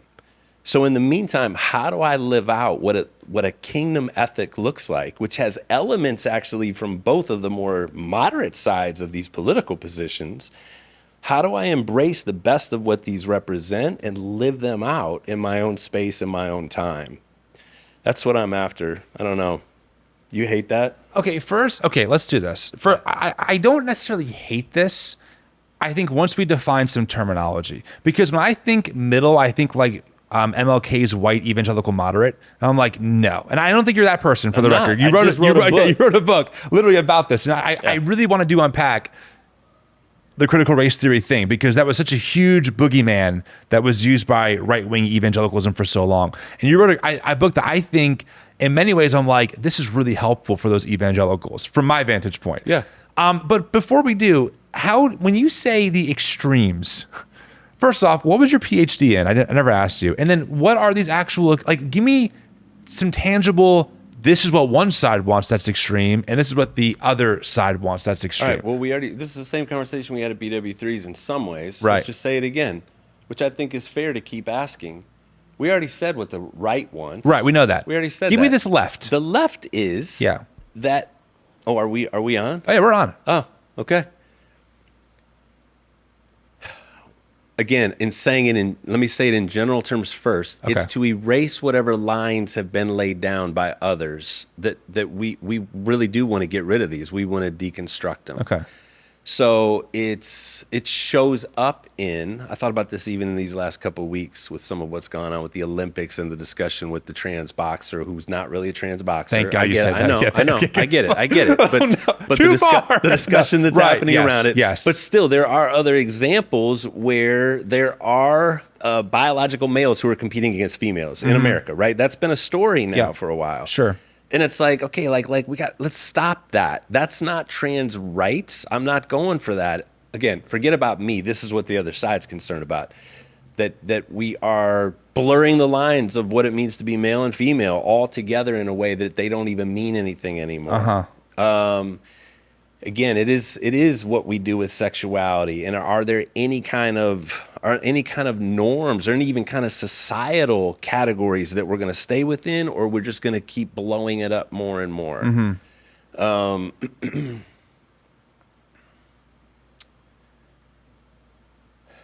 thinking of a conversation that I just had with somebody the other day. Well, let me ask you this: why don't you tell people how you actually know this? Like, what did you actually study for your PhD? Because you actually like you were with people in these spaces, in academic spaces, who were all about this, for right? 5 years. So my PhD was in American Culture Studies, and it was basically a study in Marxist thought. Is really what it was. I didn't know actually that that's what I was signing up for when I went to do it. I'm glad I did. Yeah, it was super helpful for me to understand what Marxist thought means and how it manifests itself then in the people who really are trying to destabilize. They are trying to destabilize the nation. So it's interesting because I don't think that everybody's trying to do that, but there is definitely, in the same way that there's a Charlie Kirk-ish type group on the right doing it. For many decades, there have been Charlie Kirk type people on the left who are trying to destabilize it, and they're doing it through through academic institutions. They're doing it through entertainment. They're doing it through education in different ways. They want to erase the lines, Tim, and they're doing it. They've been doing it and pretty successfully have been doing it now for a while. At least I would say in the last, because I keep trying to think, like, when do I feel like from my own sociological view of what's happening, when did it start to feel like the change was setting in socially? And I really do think it's been in the last 10, 15 years. Yeah. That they've got more control over the narrative and the way things are going to be thought about. Even when it comes to race, I think that there's definitely much more of a progressive voice that has more power now than it's ever had in the greater social life. Yeah, so for better and worse. We're still a little big picture. I mean, okay, I get it. There are people out there who, think that, and I don't want to listen. I'm not going to get into the discussion about athletes in sports because I'm not in that world at all. I don't have answers to those questions. Like, I trust organizations and scientists and doctors to figure that stuff out. It's just not my lane, and I try and really stay in my lane. But whatever. There are not many, but there are some trans athletes in sports that have caused controversy, I think is the best way we can put it. And so that's an issue you mentioned of, like, what's coming out of, like, this far left space of, like, trying to erase boundaries. You mentioned sex boundaries as well, and then you mentioned that the way that they're doing this is through academia, culture, media, are kind of the three big spheres. Very intentional. And so, intentional. Yeah. Okay. And so, are there any other categories of, like, blurring lines? Like, when it comes to, I don't know, economic, boundaries? Like, are there, right now, all I hear is a lot of sex. Okay. God, there are people out there who are pushing to erase sex boundaries in some way, shape, or form. And abortion would always wind up in part, we haven't even said that word yet, but obviously that is a part of the discussion that has very clear sides are being taken towards abortion, even if there's different categories of what the limits would look like as you move towards the middle. Yeah. On the political sides, it's very clear that there is a difference of opinion about that. Sure, but is the, for lack of a better phrasing, is the pro-choice side out of this, like, Marxist elite that's trying to erase boundaries about life? Is that what you're saying? Like, because and I want to be clear. I try and really be transparent that I am not an academic. So when anyone with a PhD walks onto my show, I want to respect their knowledge and say, well, you're the one who has the PhD, not me. So my challenge isn't trying to discredit what you're saying because you actually studied and talked to a lot of these people. I'm just trying to understand what on this far left, what issues are we actually talking about? You even said they're trying to destabilize things.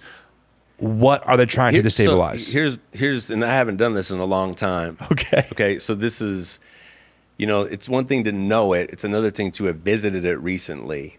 Fair. The Communist Manifesto. If you just go read the Communist Manifesto, and you even read some of the other documents that came out around that time, Marx was very clear in saying you got to blow the family unit up. You have to blow that up because you don't want to have little mini countries, so to speak, existing in your country. You want to break that up in whatever ways you can. So you break up marriage. You break up the authority structure between a parent and their kids. You want to do away with private property. You want there to be you want government to have control basically over the way everything is operating. So when people are concerned about a Marxist takeover, those talking points or those agenda items do seem to be represented by the Democratic ticket these days. And so it's very easy. It is very easy if you're on the right to look at that and say that this is just Marxism being brought into 2024. Okay. Yes. Undermine the family. Yes. Take away parental. So even when, can parents be involved in their kids' decisions about getting trans help or sexual help or counseling or any of that, any sign of removing the parent from that is an immediate trigger warning of that's Marxist. Like you're separating parents from being able to control what happens in their own home. I see. Those sorts of things. Okay, so first off, let me just say this is helpful because I often hear from the Charlie Kirks of the world, now it's Harris Walls. Harris Walls, they're just Marxists. They want Marxism. I'm like Charlie, what are we talking about? This term Marxist, right? So it's good to have someone who studied this stuff kind of help give language to what we're actually talking about. My question is, and I mean this in good faith, is like, I'm not the most progressive person in the world, but I'm pretty up to politics. I have to follow this stuff for a living. I'm not aware of any politician in the mainstream Democratic Party who's advocating for taking away all private property from its citizens, or who's advocating for destroying family units because they're sovereign or they're little nations. What I hear more of, right, and broadly speaking, and if I'm wrong, I would love, just give me the data. I will follow it. What I hear more of is, why can't we just expand and recognize that there are other family types in the world that can also exist, and giving them the same recognition that we give heterosexual family units, for example, right? To me, that seems way different than we have to dismantle. Now, I'm not saying there aren't people in the world or professors or authors that would advocate for that, okay? Yep. I'm sure they exist. And to be clear, if someone told me, hey, Tim, the best thing you can do for your kids is dismantle your family unit, I would say, no, thank you, go kick rocks. Right? I would tell them, absolutely not, don't tread on me, okay? So I would disagree with those, whoever those folks are. But I'm not aware of any policies, of any massive billion-dollar funded organizations that are like, you know what we got to do? We have to make sure that in 20 years' time, there's no more nuclear family in America. I don't hear any of that. And if I'm wrong, I would love to know. I just don't hear it. Yeah. Where am I wrong? Well, first of all, I didn't come here to, I'm not trying to represent a position on this one way or the other. For sure. Where you could be wrong, I hear the name George Soros all the time. Yeah. Okay, so as much as I hear Charlie Kirk on one side and the funding that comes through him, I hear George Soros on the other side and the types of things that he funds. So again, people are sending me stuff all the time. I'm sure they are. At the top of my head, I'm not able to pull something out right now. Yeah, that's fair. But they're constantly talking about that. I remember Black Lives Matter. I think when you look at their charter, there was definitely stuff that was in there about that could easily be read as anti-family. Let's say it like that. Could easily be read as anti-family. I understand. And part of the problem with all this whole thing, Tim, and I'm thinking this even as you're saying this, and again, I feel like we talked about this before. Yeah. In some ways, we are completely left with other people mediating the information for us and to us. We're dependent on that, right? Exactly. Totally dependent on that. We've only got access to what's getting served up to us from the extremes, voices that are more moderate. And honestly, again, this is just me and you. Yeah. I get exhausted, and I love thinking about it. Yeah. I get exhausted trying to sort through, again, what's true. So even, again, Waltz just came out. Again, I don't know when this is going to go live, but within the last couple of weeks, Waltz is on the ticket. And you just can expect that this is going to happen. One side talks about how wonderful he is and focuses on him being a football coach, and he's just a normal guy. He's a vet, and he's this and he's that, or whatever, right? Right. And the other side only wants to talk about how Minneapolis burned during the George Floyd incidents. And, he's got tampon dispensers in boys' bathrooms. And so that's it. That's right away. The narratives that's are all set. The narratives are set, and they're in clashing with each other. And it's funny because especially with the story of Minneapolis burning, that could be true from the right, and then I've also read from the left. And he brought the garden, as he was too strict, right? And actually, this is a very important point because, and to be clear, you're right. I didn't bring you on so you could become like, because here's the thing: you are not me on the right? You're not like, listen, Tim, I go to these secret events. Like, I know that. And I get that. One of the reasons why I wanted to make this conversation happen is because, A, I like talking to you, but also you frustrate me in a good way where a lot of things I'm like, yes. And then we have these moments where I'm like, well, I don't understand, but also you have a PhD in some of this stuff that I just can't see, right? Because to be fair, you can only focus on so much at one time. And I'm so embedded in resisting Christian nationalism that there very well could be other perspectives that are outside of that might actually harm our neighbors as well, even if they're not necessarily from a Christian perspective at the foundation of it, right? Yep. So I respect that. Can we talk about, because since you studied this stuff, like what actually is Marxism? Like, can you give us like a very quick primer? Because and is it all bad? Meaning, I had this moment. Tell me, maybe it's just me, but ever had that moment where you kind of interrogate why you were told something's bad? Like my whole life, I've been told to be worried about socialism, Marxism, communism, but I'm like, wait. Why are any of these things inherently bad, and why is capitalism inherently good? Like, who's setting that narrative in my head, right? And so I'm just kind of curious, how would you, if you had to give someone the breakdown very briefly, this is what Marxism is, broadly speaking, what are we actually talking about here? That's good.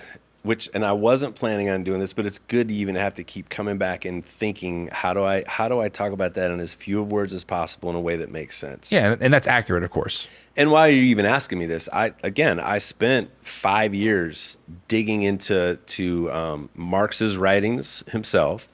Now, again, even in saying that, I still just got a whiff of it. Right. Again, when a dude has written like thousands and thousands of pages, unless you're going to go in and do nothing but study those texts, which is not what I did. Sure. I'm still just getting a whiff. But it was a good whiff for me because I'd not gotten anything previously. I'd never studied anything from Marx. So Marx is part philosophy of economies, it's part science, and it's part sociological, okay? And so the sociological part is the part that I think is most potentially helpful and interesting. We'll come back to that in a second. Okay. The science, though, is just him looking at the reality that capitalism is not the only way that we can structure ourselves economically as people. Okay, so even that, it's kind of obvious, but most people just don't even think about it. Right. Because we're fish swimming in this water and we don't know anything else. Okay? Totally.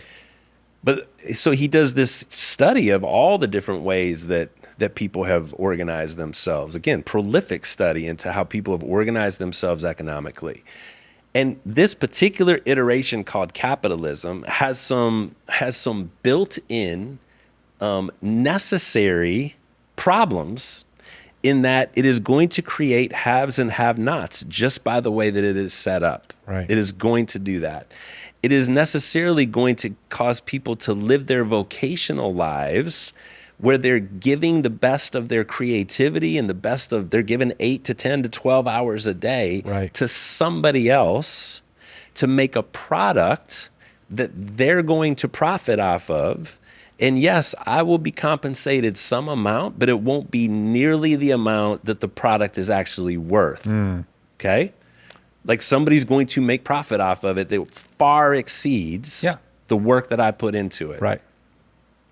And so that's the gulf starts to happen. And that's why you have this tiny percentage of owners, the bourgeoisie, right? To use the big words. Yes. Who accumulate more and more and more on the backs of the labor force. Yes. Now, again, whatever else we want to say about that, that is actually what's happening. Well, can we just pause there? Because right now, call me a Marxist because I'm just saying, because if you look at the data, and this is right, you can actually see it's almost a horseshoe or U shape of, I think like 1914, 1915, a lot of that is happening. Government kind of starts taxing the ultra rich. We see a dip. Wages do actually go up. People, there's a less of a wage wealth gap, right? And now if you look at it today, it's back up to those 1914 levels where the top 1%, this is just data, have more wealth than the bottom 60% combined, right? Yeah. The average wage, when you account for inflation, has not grown. The federal minimum wage has stayed stagnant for decades. So this is, and I think, to be clear, this is why for me, I go, at this point in the conversation with anyone, I'm like, yeah, so far Marx on this point is correct, because our capitalistic nature in America is actually creating more and more of the have and have-nots. Most of us have to go into debt to survive. We can't get affordable health care. Like, it's crazy here. And this is supposedly the world's richest country. The richest for who is the question I asked next. Yes. Well, again, just cutting to the chase, I think he was right about a bunch of the science of it. He's just saying this is what it's doing. Right. Have you ever stopped to look at what this is actually doing? Yes. Alienation. So I was trying to find this other word. Sorry, I cut you off. I just had to jump in. It necessarily creates an alienation inside workers. What does that end up meaning? It means that the worker is going to be separated from the owner. Okay, just by nature, there's a separation created there. Yeah. The worker is separated from his or her, the product that they make. They're not making it for themselves. Right. They're making it to be put into this distribution chain, okay, which again, profit is created from it, but I'm separated from that. Right. They're separated from other workers. And so again, there's this whole study on just the competition that ends up being created. Capitalism is necessarily based on selfish competition. It's just what it is.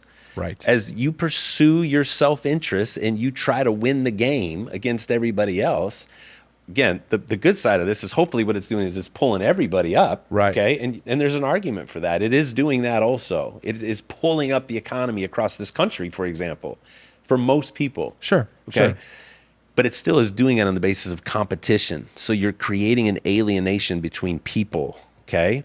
And ultimately you become alienated from yourself in the sense that, and again, this is just sort of a mythology of the American workforce, right? Yeah. It's to take this job and shove it kind of thing. Where I got to get up every day and go to the grind. Yeah, 9 to 5, and yeah. And Marx was like, think about that, people. Like, why would you allow somebody else to set up a system that they benefit? Again, the somebody else is the power holders that get to set up a system where they get rich off of you.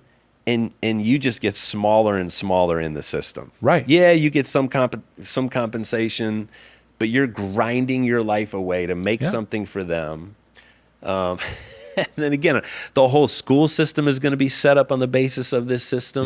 Yep. The reason why we start so early in the morning and go till the time we go in the day has more to do with our economy than it does actually what's best for young kids, for example. Great point. You got to go to work, so you got to drop those kids off. Right. Okay. Stuff like that. I've never thought about that. No, dude, there's all kinds of stuff like that in it. Things that just go, they're almost like, they're just invisible. You don't even think about them. You're going to put all your money into a 401k or 403b. And if you just happen to be retiring at that time when the inevitable crash happens, which it always will, you're going to lose everything potentially. So your entire work life, the investment that you made financially can be gone like that because of the whims of other power brokers that are okay. So it just goes on and on. Yes. Sign me up. What dotted line do I got to sign to say that? I didn't come here to turn you into a Marxist. No, but man. I mean the critique so far that you've offered of what Marx would say. Yeah. I think we could just look around our society and say, well, a lot of this is accurate so far. There is a lot of it's accurate. Look, here's the problem though with Marx. Marx doesn't believe in God ultimately. Like he wants a godless society. It is just power for him. So his solution is just going to replace one screwed up system with another one. And we've seen that. We've seen what's been done around the world in the name of communism. What's the problem? It's called sin. Okay. The problem is you're never going to have a socialist utopia because there's always going to be a group. Like, let me get this out, right? It's like there's always going to be some minority group within the population that is going to rise up and take power. It's history. Like, that is always what happens. And that power, when it's without any God that intervenes and tells you to use your power differently, most of the time, if not always, you're going to use it to serve yourself and your people, whatever your little group is, your little tribe. Yeah. And everybody else is going to suffer for it. Yeah. So that's the horrible irony, is that, yeah, you can totally analyze capitalism and show where all of its faults are and what's broke, but your alternative created gulags. Your alternative literally resulted in the death of hundreds of millions of people, which just makes me say, Maranatha, come Lord Jesus. Again, that's why I go all the way back. Like, I don't know what you would replace that with. Here's what would be beautiful, is if within a capitalist system, the people that have, and I think was it Reagan or Bush or somebody talked about compassionate conservatism, right? When economically, where you really, really were as a business paying attention to how to get profit back into the community, right? How to get profit back to the people, right? So that you spread out, you spread out the extra, right? That's not socialism. That would just be me using my power to maximally benefit other people. Well, how many people do you know that live like that?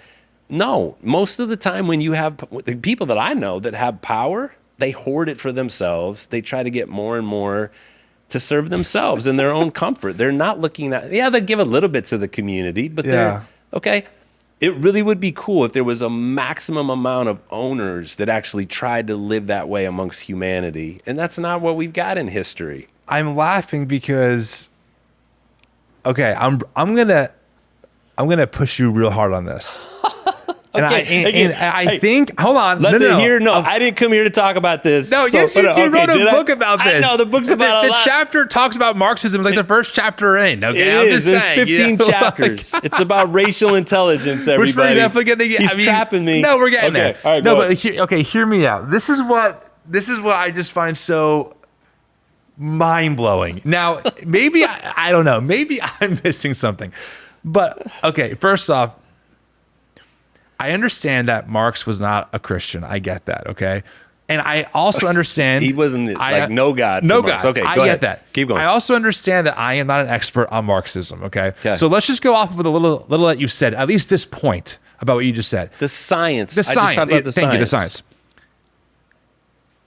If we were going to co-opt and proof text to death the Bible to prove something, couldn't we easily do that to justify the science of Marxism? Couldn't we look at how the Acts church lived? Couldn't we look at James 5? Woe to you rich business owners who hoard your wealth and don't pay your workers a fair wage. You're fattening yourself up like calves for the day of slaughter. Right? I mean, if anything, I would think many points of the Bible would point to an agreement with the science of Marxism that you just described as being, yes, this is problematic. And so what's interesting to me is what blows my mind is seeing a Christianity that does the complete opposite and justifies the opposite. And here's the thing for me.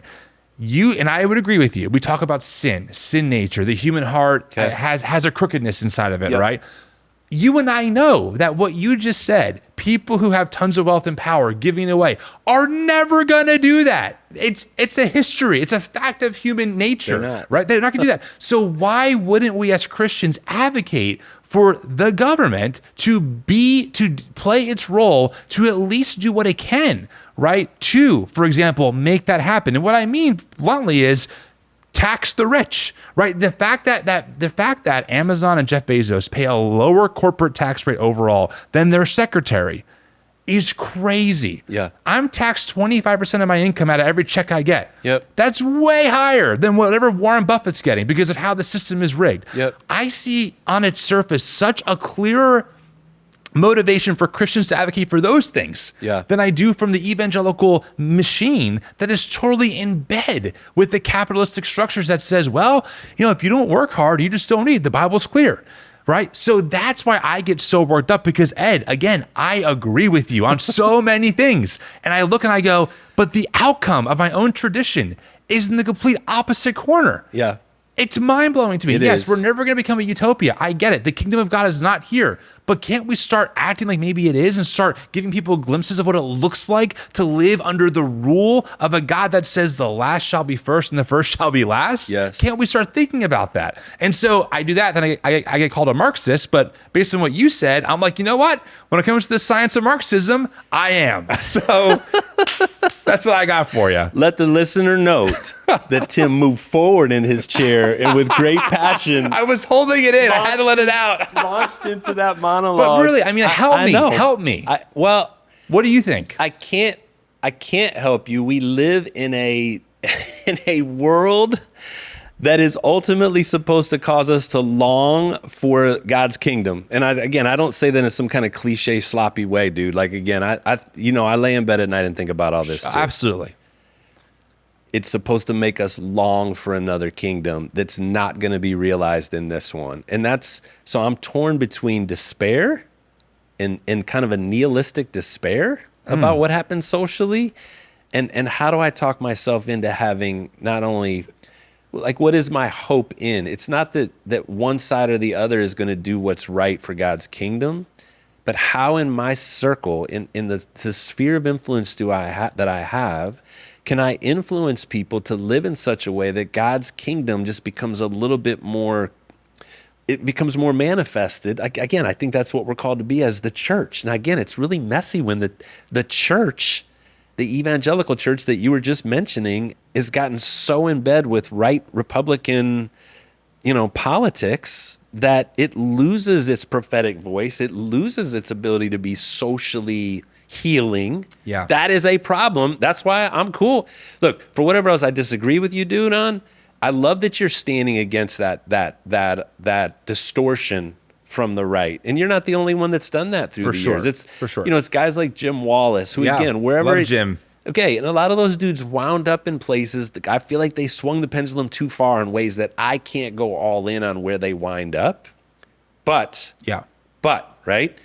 The pushback and saying everything that you just said, let that voice echo through the chamber of the halls of every church service, right? We should be confronted with that. As Rich, what was Rich Mullins? No, Rich Mullins was all about that too. Because I went to a concert from him and he talked this way. Wasn't a Jim Wallace book, Rich Christians in an Age of... Oh, in an Age of Hunger.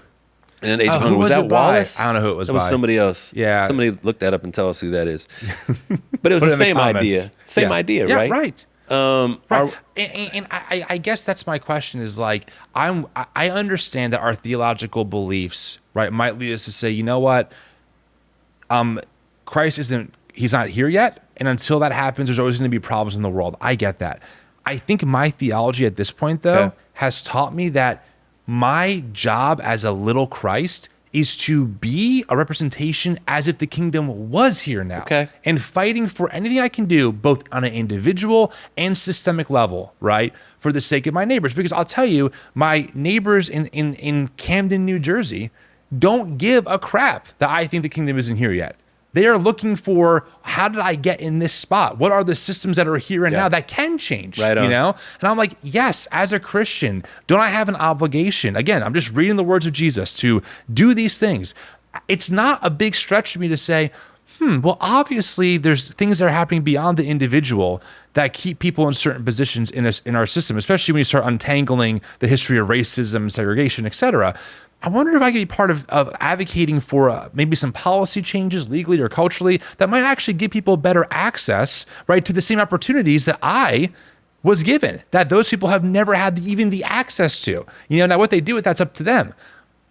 To me, that seems like a very symbiotic, Christian ethic that is like both and, man. Yeah, I get it. We're not in the kingdom yet. But also the kingdom is now simultaneously, paradoxically. What is it, NT, right? Right. It's here, but not yet, something like that. Yep. I'm like, yeah, bro. So to me, when I started talking like this and my tradition's like, oh, well, you're a liberal now. I'm like, well, if that's what I am, I don't give a crap because you taught me not to change my integrity and I'm not going to. Yep. So I'm just going to go this way and see where it leads me. And I agree with you. You say, help me out. Like I'm with you in that. I really am. Again, I think we resonate. The book speaks to that. Definitely. And just the conversations. That's why I loved it in that way. I want people that will still have a prophetic voice about moral issues. So I've already said this again. What I want is the best of what I think are represented on both sides of the Christian political spectrum.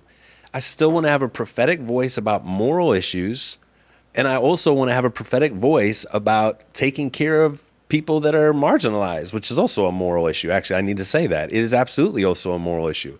I want the moral issues that are represented by both sides to meet somewhere in the middle of this. And it's hard to find people that embody, like I keep saying, the best of both sides of kind of the evangelical right and the evangelical left. Sure, we can go with that. That's what I want to be. Yeah. Honestly. Now, again, I have friends that say they mock me for that, you know, and no, it doesn't work like that. You have to take a harder stand. And I will say this, I don't even like this about myself. I had a friend that was challenging me the other day because I haven't really cast a real vote, to be honest. I'll just say this. The last couple of elections, I could not live with myself in voting for either option.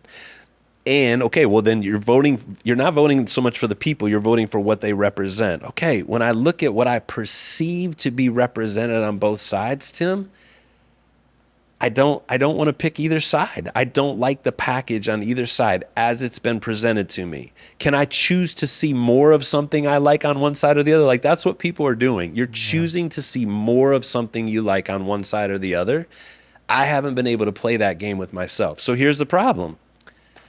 Like it all sounds good what I'm saying. Preston and I have had these conversations. I'm sure you have. It all sounds great, okay, on paper, but at the end of the day, policy still matters, right? Totally. People's lives are affected by policy. Right. That's right. So we can sit here and make podcasts and write books and blah, blah, blah, but at the end of the day, people's lives are affected. And I have a responsibility, I think, as a Christian, to your point, to care especially for the people who are going to be on the bottom end of this whole thing. Well, and frankly, Ed, if I could just drop the bomb, okay. That's why I don't care. In fact, I support that there are tampons in every bathroom in Minnesota, and the other side had a freaking insurrection 4 years ago. Like these are not equivalent to me, you know? Right now in Minnesota, there is a student who is a trans man who is just trying to figure out what's going on, how they navigate in a world that is already overwhelmingly hostile to them and culturally, etc.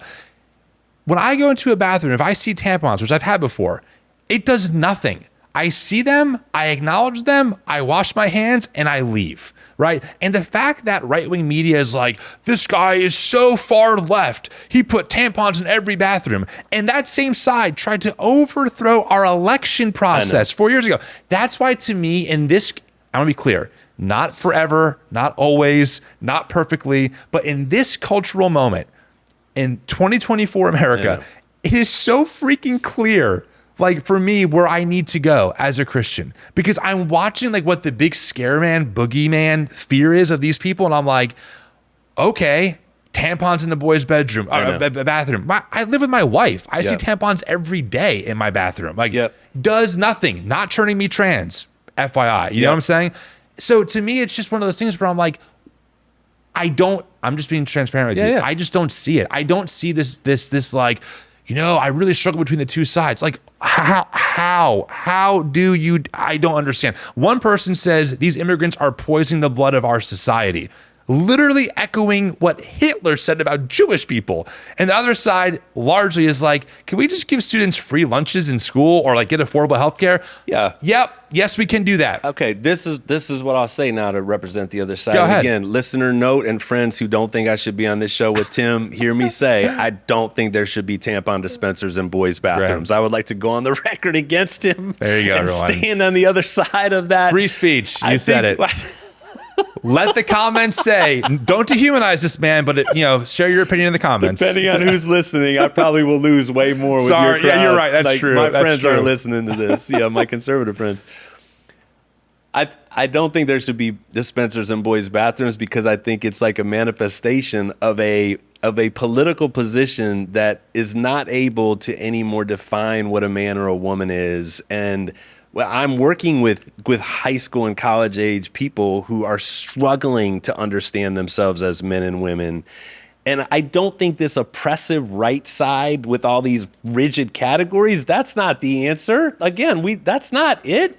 But I also don't think then that the right response is like, it's just, there is no definition of a man or a woman anymore. Again, you're just, it's totally socially constructed. You just figure it out as you go.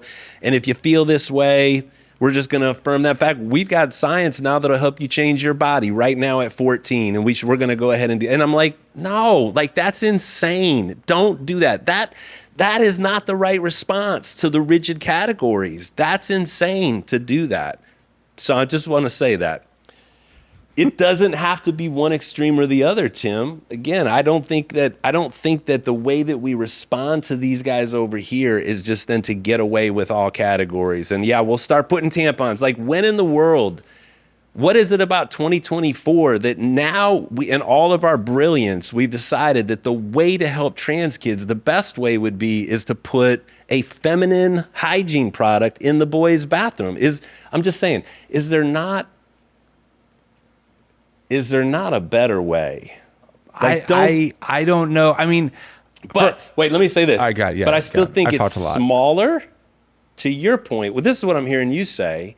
There are bigger issues to be concerned about. That's what you're saying. There's bigger issues to be concerned about. Yes, what I'm saying is that first off, trans people have always existed. Like, we find documentation of people bending gender. I mean, other cultures have different words for gender. I believe indigenous people, two-spirit, a different way of thinking about not man, not woman, somewhere in between. So I guess what I'm saying is, I understand when you say like, part of this far left thing is like they want to erase boundaries, but like other cultures who have no categories for this framework have also discovered that not everyone fits like whatever culture standard of man and woman is. Like historically, you don't have to fit, but this bathroom has existed for people with penises, and this bathroom has existed for people with vaginas. But that's not what I'm saying is, and maybe I'm a Marxist, but like that's not an objective fact about like the fact that we have men and women bathrooms. Which, by the way, other countries don't even do that. They're just bathrooms. They don't. Okay, they don't. Right. So, I don't think that's some Marxist agenda. It's just how their society is set up. I agree. So if we live in a society where we have men's bathrooms and boys and women's bathrooms, and we have for a very small group of the population, it's like what 2 to 5% tops, right? That are not part of this like typical man-woman divide that we understand ourselves to be in, right? Yep. And we have someone who's a trans man. So maybe they have, body parts that create a period in them, but they present in the society as a man, right? And they feel more comfortable using the men's bathroom. I don't understand what is so controversial about saying, you know what? Let's just keep tampons in there for those few people. And for all the other dudes, it will not cost them a damn thing. It will cost you nothing. It will literally cost you zero to ignore it, to pee in a bathroom where there are tampons available. I don't understand why, for the people that you're representing in this conversation. That's all I'm doing. Okay, I know, I'm trying to be charitable. Right. I don't know how that becomes like, well, in this crazy trans agenda. Like, has it ever occurred to people that the only reason we're aware of this stuff is because there's a far-right media network that blows up these stories to make it seem like these people are everywhere? It happened in the 80s with Satanic Panic. It happens in the 90s with talk radio. Rush Limbaugh, the feminists, or the feminazis. They this is what they do. Yep. You can trace records of right-wing media taking things that are not nearly that controversial and making it seem like hide your kids because any day now a trans person is going to groom them in their bathroom. Yep. I'm not aware of one story where that has actually happened. But Ed, yes, or people out there who are with Ed, I can give you dozens of stories of pastors that molest children. Now, why aren't we having a huge freak out about the systemic problem of pastors and churches molesting children? Why? Has it ever occurred to us that, to Ed's point, maybe the media that we consume gives us certain biases or not? Because I'll tell you, if you want to find groomers that are hurting kids, look in the damn church. Read the SPC report from Guidepost. Follow the Roy's report every freaking day. Look up Dream City Church. That's Charlie Kirk's favorite church to plant all of his right-wing propaganda. Donald Trump spoke there a few weeks ago. Look up Dream City Academy. Oh, newsflash, they had a sexual predator as a teacher. I'm just saying, I'm not yelling at you, Ed. I'm yelling at all of your friends who would say, yes, Ed, get him. It is misplaced rage. It is freaking misplaced rage. And frankly, for me, I am over it. I'm like, Yep. we have such bigger fish to fry Yep. than making already uncomfortable and marginalized people, which are trans people, which statistically, they do face an extraordinary amount of hate. And by the way, Yep. data, it is right-wing organizations that are introducing the most amount of anti-trans legislation we've ever seen in our country's history. I'm not worried about the trans person who might need tampons in the boys' bathroom. Yep. I'm worried about the people who want to throw atheists in prison, who want to bring gallows to the Capitol building to hang their own vice president. I'm worried about people who call others poison to a society because of their documentation status. That's where my anger is. I feel that. I will stop preaching now, but I'm just like, my mind is blown. Well, Thank you for hearing me out, Ed. I that's the appreciate whole it. point. Should we have a quiet time now? We might need it. Can we go to I'm sorry. I balled it up, but man, that's how I feel. I want the church to respond differently to the trans kid than the rest of the world does. I want the church to maybe have a hitch in their spirit about tampon dispensers in the boys' bathroom, but at the end of the day, I want them to be more concerned about how to love that kid than they are worried about how to get the tampon dispenser out of the bathroom. So hear me say that. Yeah. I understand that the tampon dispenser, again, since we're stuck on this for a second, which I think this is good, it represents, all of these things represent worldviews on both sides. Sure. All of these things get used by the rage machine on both sides. They do. These manifestations, these totems almost of belief systems. It represents a belief system. And people that are reacting negatively to it are reacting negatively to a belief system. And in doing that, they're often not then loving the people that are most affected by it. Right. And that's where definitely you and I are on the same page. Right. And where I think, if I'm going to critique or I'm going to punch towards the church, I want to punch in the direction of, if the shoes fit, wear it, because every congregation is different. I would want to punch in the direction of my congregation to say, don't get as riled up about. Actually, we had this happen back in my hometown where there was a trans guy that was coming into girls' bathrooms. Actually, I forgot about this. Huge blow up about it. And the local churches stage rallies. Wow, I forgot all about this. They stage rallies. And they made a huge deal about not wanting that dude in the girls' bathrooms. And I can look at that and say, I get it. I do. I get it. Was there any energy put towards figuring out how to love? It was just even one guy. It's not like there were 7, okay? It was one dude. Is there any energy at all being put out towards, is this a place where he could come and find a home? And the answer is no. There wasn't any energy being put towards that. It was all being put towards standing up against the worldview that's behind what he represents and getting him kicked out of the Y. And a bunch of people ended up, leaving the Y in the name of Jesus. And the dude that runs the Y is actually a friend of mine, or he's one of the leaders who's a Christian guy, and said, we're taking care of this, but we're going to do it in a way that values this dude. And we're going to try to help, make this work in a way that honors everybody's concerns. But they wouldn't even wait for that. It was like, again, it was just kind of pitchforks. And it's like, are we in the 1700s? Like, how do we do both even? How do you stand and say, yeah, we don't want the slippery slope of what this represents in our female bathrooms. Let me just say, okay, you don't want that. Okay.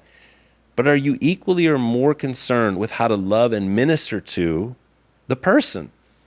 The answer's been no, Tim. In general, it's been no. Yeah, and you've had a problem with that. So do I. I think at this point, the reason why I get so fired up, especially when it comes to trans people, is because, first off, this TNE is a fully affirming, inclusive organization. You know that. So a lot of people who have been marginalized by their churches who are trans find us. Yeah. And they share their stories.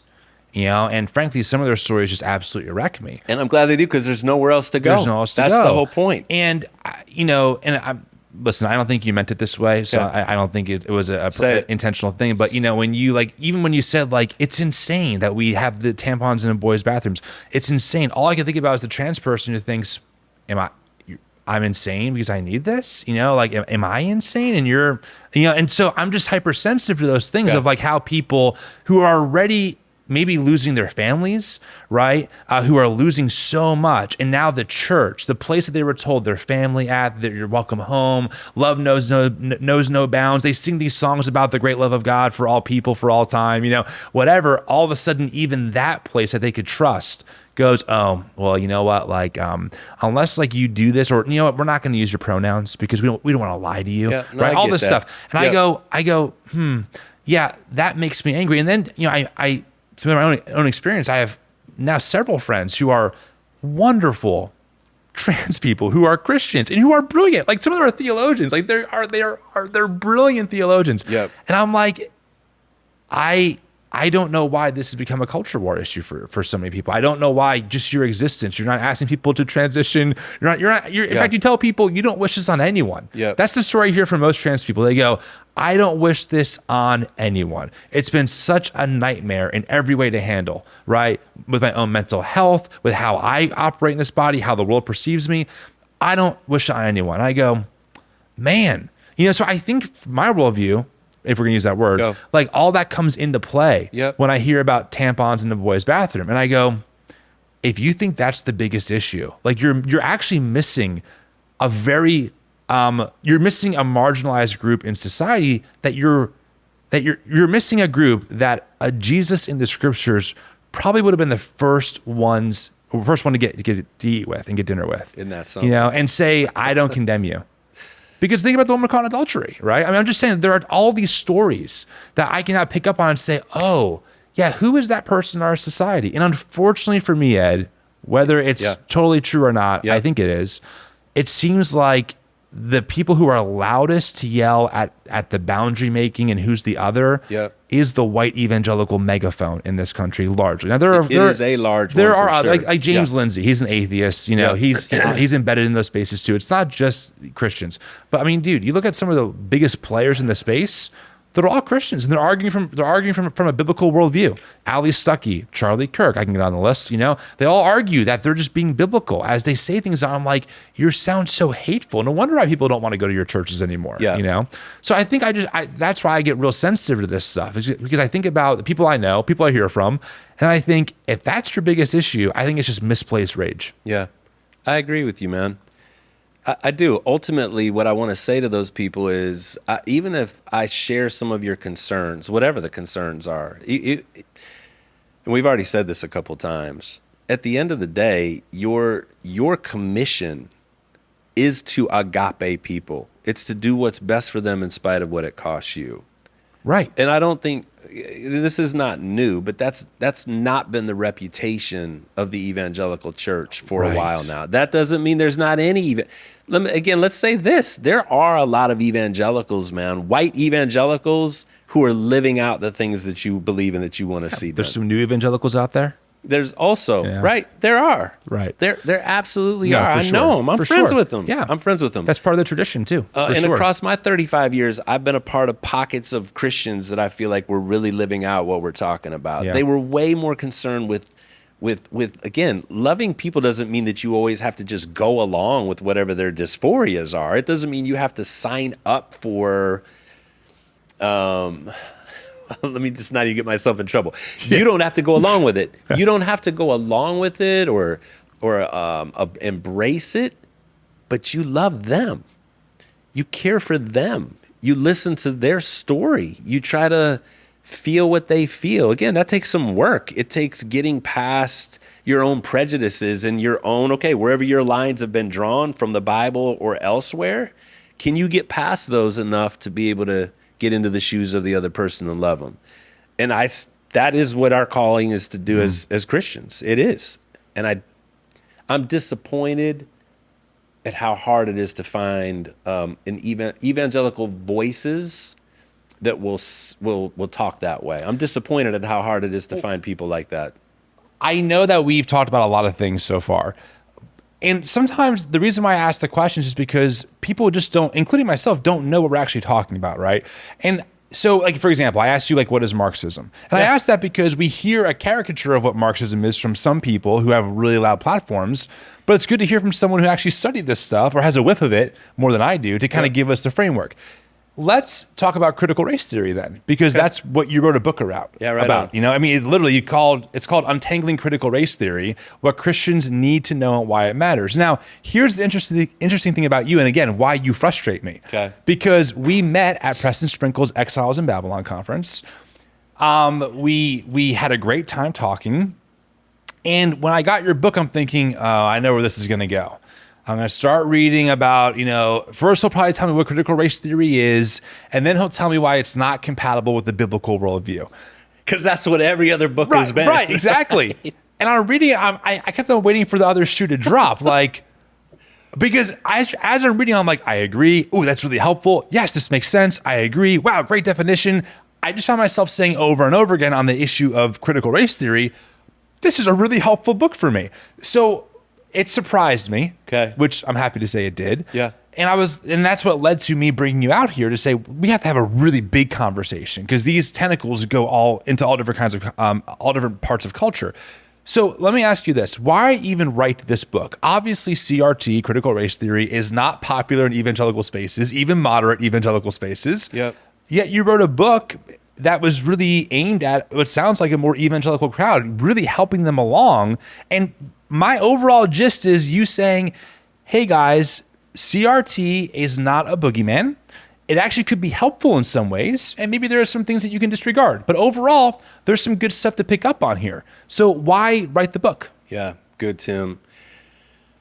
So I felt like the books that were being written from a Christian perspective were all anti-CRT, and the way CRT was being defined was not entirely accurate with what real critical race theory actually is. Mm-hmm. And this is really what put me over the edge in some ways. So there was this big dust up in the SBC, in the Southern Baptist Convention, right? This is where the whole thing kind of started. Don't I know it? Yeah, you're familiar with some of those dust ups. Mm-hmm. Where they had this resolution number 9 that was brought to the table. Yes. And the original resolution was very anti-CRT and very, let's protect the church from anything that has any smell. Right. Okay?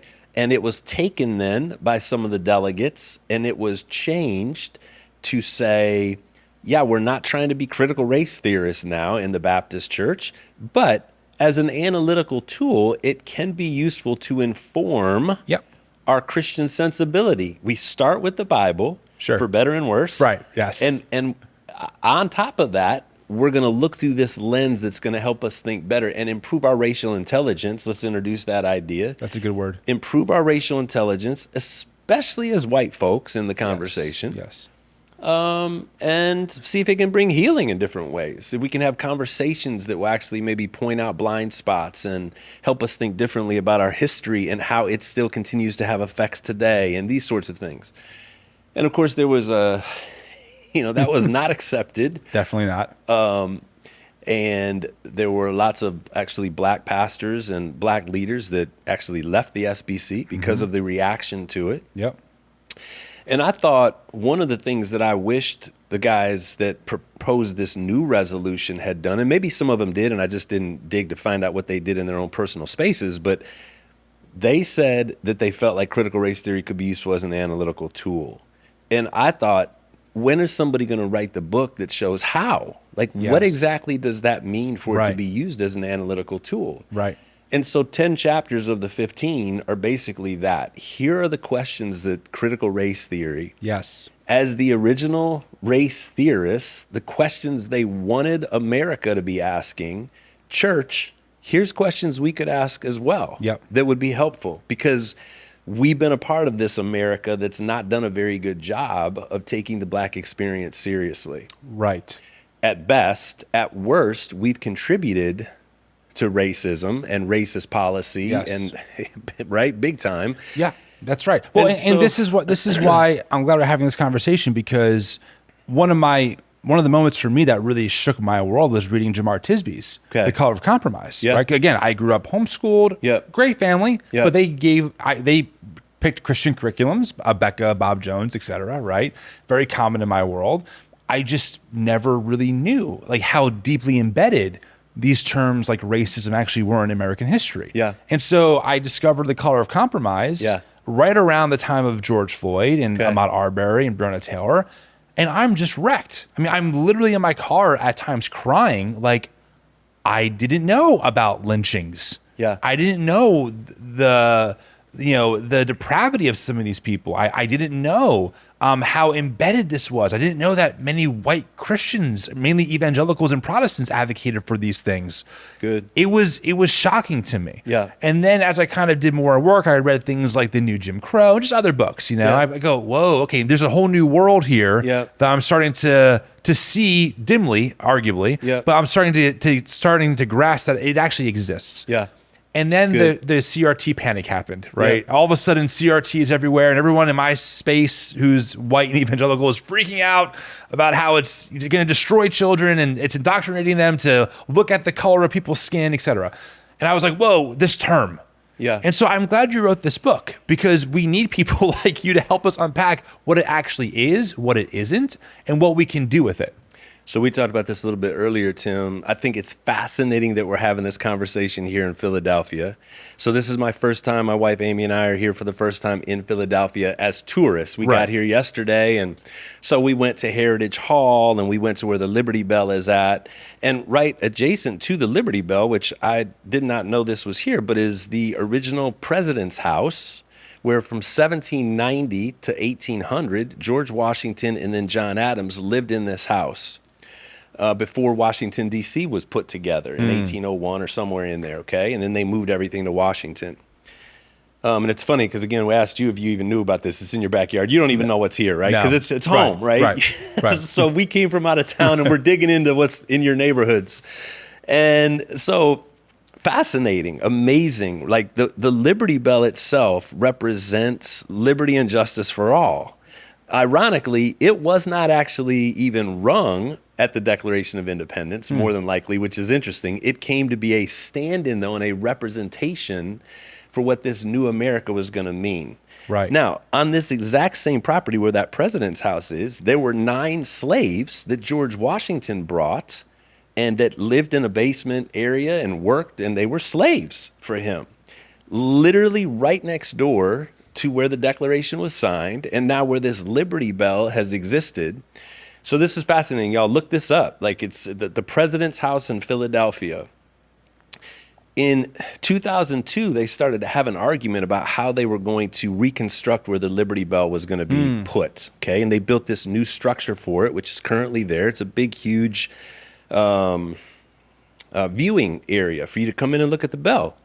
And at the end of this is where the president's house was. Well, there was a whole coalition of people that said, should we not also draw attention to the slaves that lived and existed in bondage right next to this same bell, for the purpose not of trying to stir people up, but forcing them to have to think about the contradiction that's always been a part of our history. Right. Okay? Right. Forget about the politics even on either side. Right. Our history is glorious. It is in the founding of this idea of democracy and everything we've talked about for the last 2 hours, that people can live their own journey in freedom with each other in really different ways and not be crushed by tyrants. That's beautiful. I agree. Right down the street, there were people in bondage who were serving the leaders. Okay, and so that's a horrific contradiction. It's 2010 before it gets okayed for them to put a what would you call it? You know, there's historical markers where the like president's a little plaque house or something. is. And they actually dug out the basement where the slaves worked. So I was surprised to see this. You should check it out sometime. You look Maybe over after this, we'll go and check it out. You look over the ledge, Tim, and there's nothing there except some bricks. But the point is, this is where they worked, okay? And you look down into the basement and see this, and they preserved it to say there's actually slaves here that ran away and got their freedom by running away. So the contradiction needs to be thought about. And of course, there was a huge brouhaha about it, where people were saying the slave story is important, but it needs to be kept separate from the Liberty Bell.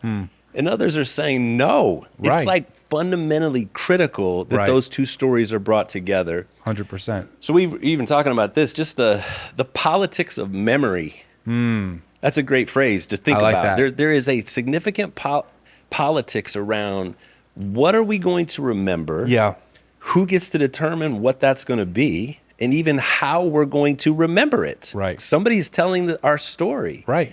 Think about it. Whose story gets told, whose story gets privileged, whose doesn't, etc.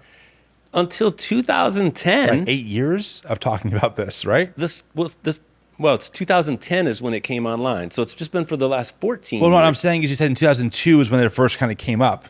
Okay, and then, and in 2010, it finally got enacted. They finally enacted it. So it took 8 years for them to decide. It took 8 years, kind of warring about it being put there. Right. Again, it's all the usual political talking points as to why we shouldn't do that, and the political talking points as to why we should. But here we are. It's only been for 14 years that we as Americans, and let's just say this, we as white Americans, let's go further. We as white Christian Americans, let's just say that subgroup, can come to see and think about and ponder what are the effects of the Liberty Bell coexisting with slaves right on this same plot of land, and what are the implications a couple hundred years later still. And we've tended, not only have we tended not to think about it, that part of our memory has largely been wiped out. It's been erased. I'm living proof of that, right? I told you I'm starting reading these books. No, that's even why I'm saying this. You literally just said that. Yeah. And you're not alone in that. Right.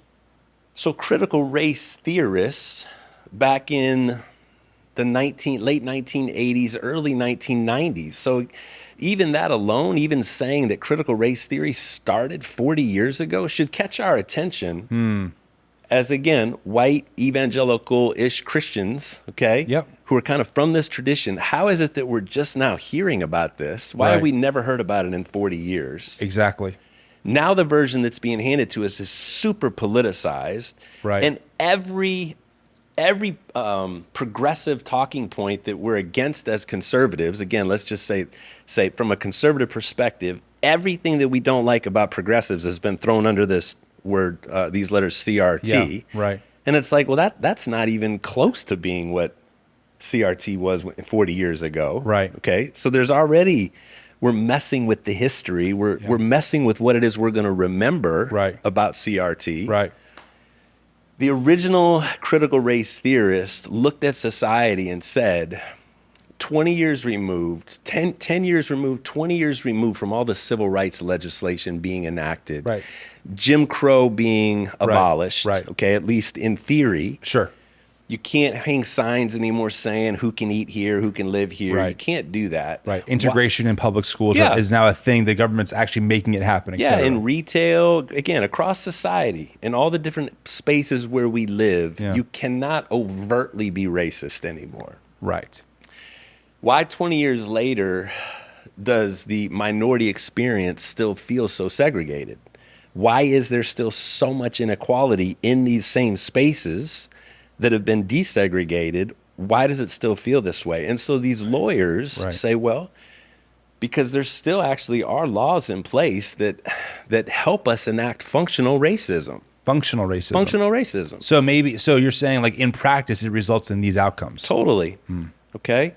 And so a dive into critical race theory is to do a dive into law, and it's to look in local situations at very specific realities and look to see how the patterns and the policies, the procedures, the way that we've created a rhythm to our lives actually still maintains and protects a very racist way of operating towards all non-white people. And I guess that sounds like such an overstatement, but that's what they set out to do.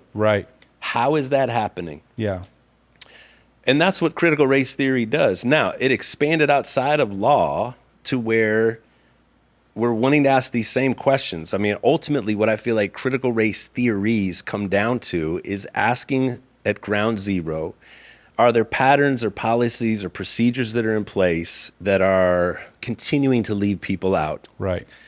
Is there a way that colorblindness, our desire to be colorblind, like Martin Luther King wanted for us, right, is what everybody likes to appeal to that. Yeah, they love to appeal to that. Is that actually becoming counterproductive? Right. In that, one, it's covering for the lie that we're not seeing race, because we always see race. Right. You can't not see race. Right. We've been racialized. It doesn't just go away. Right. So does it cover for that? And does it even cause us maybe not to appreciate the differences that need to be included in this space? Yes. Okay? To make us actually a better people. Have we set ourselves up in such a way that this colorblind idea actually maintains a segregation? Yes, thank you. I say that all the time. Again, it freezes the power structures in place. It's a great question. Right? Yeah. To ask of ourselves. And again, just talking to church people. We're talking about Christians now. Just Christians, right. Because I think it is also a more complicated conversation. I agree. Politically outside the church. For sure. Inside the church, how do we use this as an analytical tool? That's a great question to ask. Critical race theorists talked about the importance of centering black voices. Well, what does that mean? It means that forever, the only voices that have counted have been predominantly white voices. Right. So what does it look like to flip the script and actually put black or non-white voices, hold those up, listen to them, actually take them seriously, ask them questions, find out about their experience. Right. What do we lose by doing that? You know, is what these guys are saying. Right.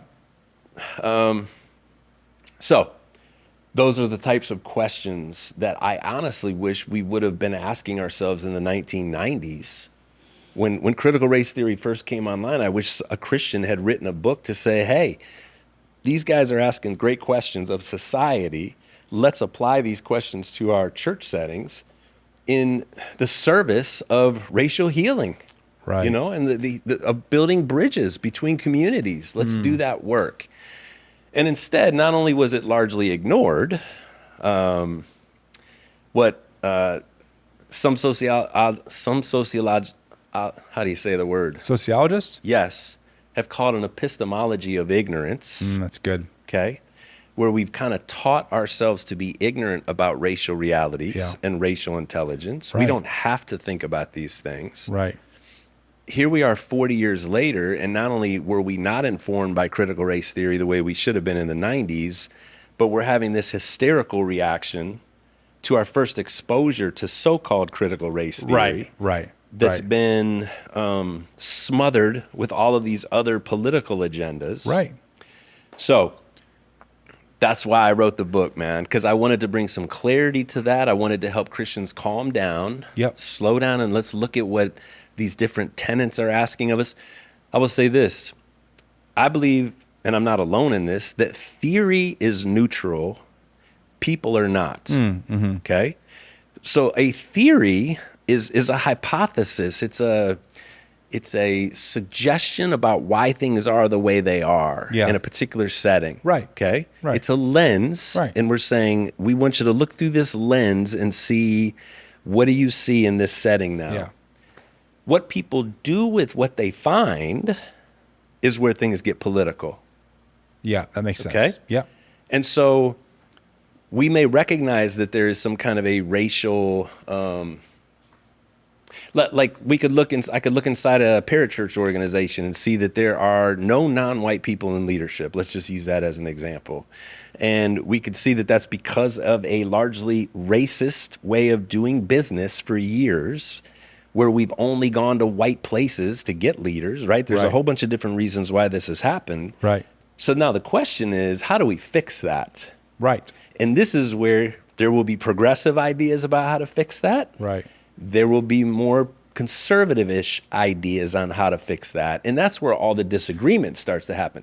The theory itself is not laden necessarily with a political perspective. I would agree with you, but you don't think, broadly speaking, like, for example, right, you lay out in the book on page 88 the 5 tenets of CRT, right?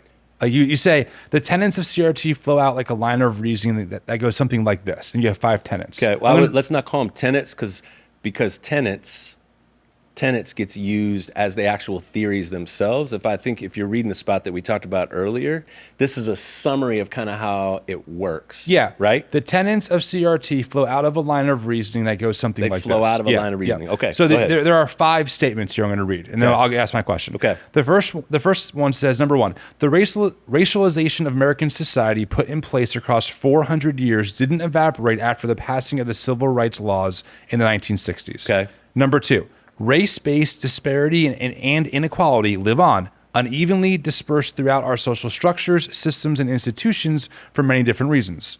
Number 3, law helped create those imbalances and, in some cases, now maintains, supports, and covers them. Okay. 4, a critical race theorist seeks to reveal, confront, and reverse how dominant culture, racial power works through laws, policies, and patterns to maintain status quo racial hierarchy in the everyday lives of minority, non-white peoples. Okay. And number 5, CRT precepts find application in other academic disciplines and social arenas beyond law, stripping away surfaces to expose racially skewed patterns, policies, and structural realities. Okay. Now, these 5 lines of reasoning that you say, I have people in my life who I love dearly who would read this and they would go, oh, that's woke.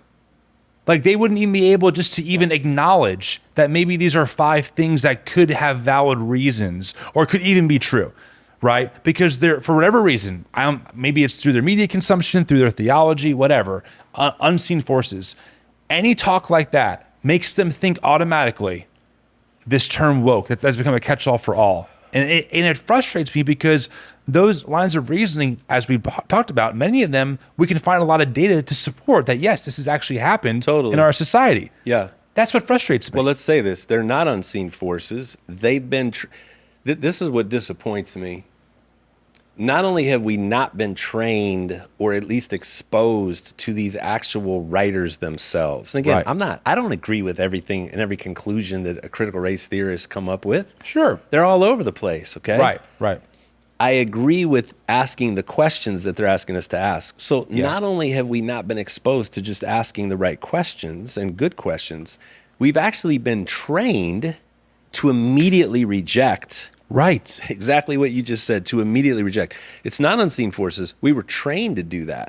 So literally, and we talk about this in the book, Christopher Rufo, okay, who is a political strategist on the right, very blatantly said, I'm going to take these 3 letters and I'm going to annex everything that we despise about progressive ideology, and we're just going to put it all under CRT. Right.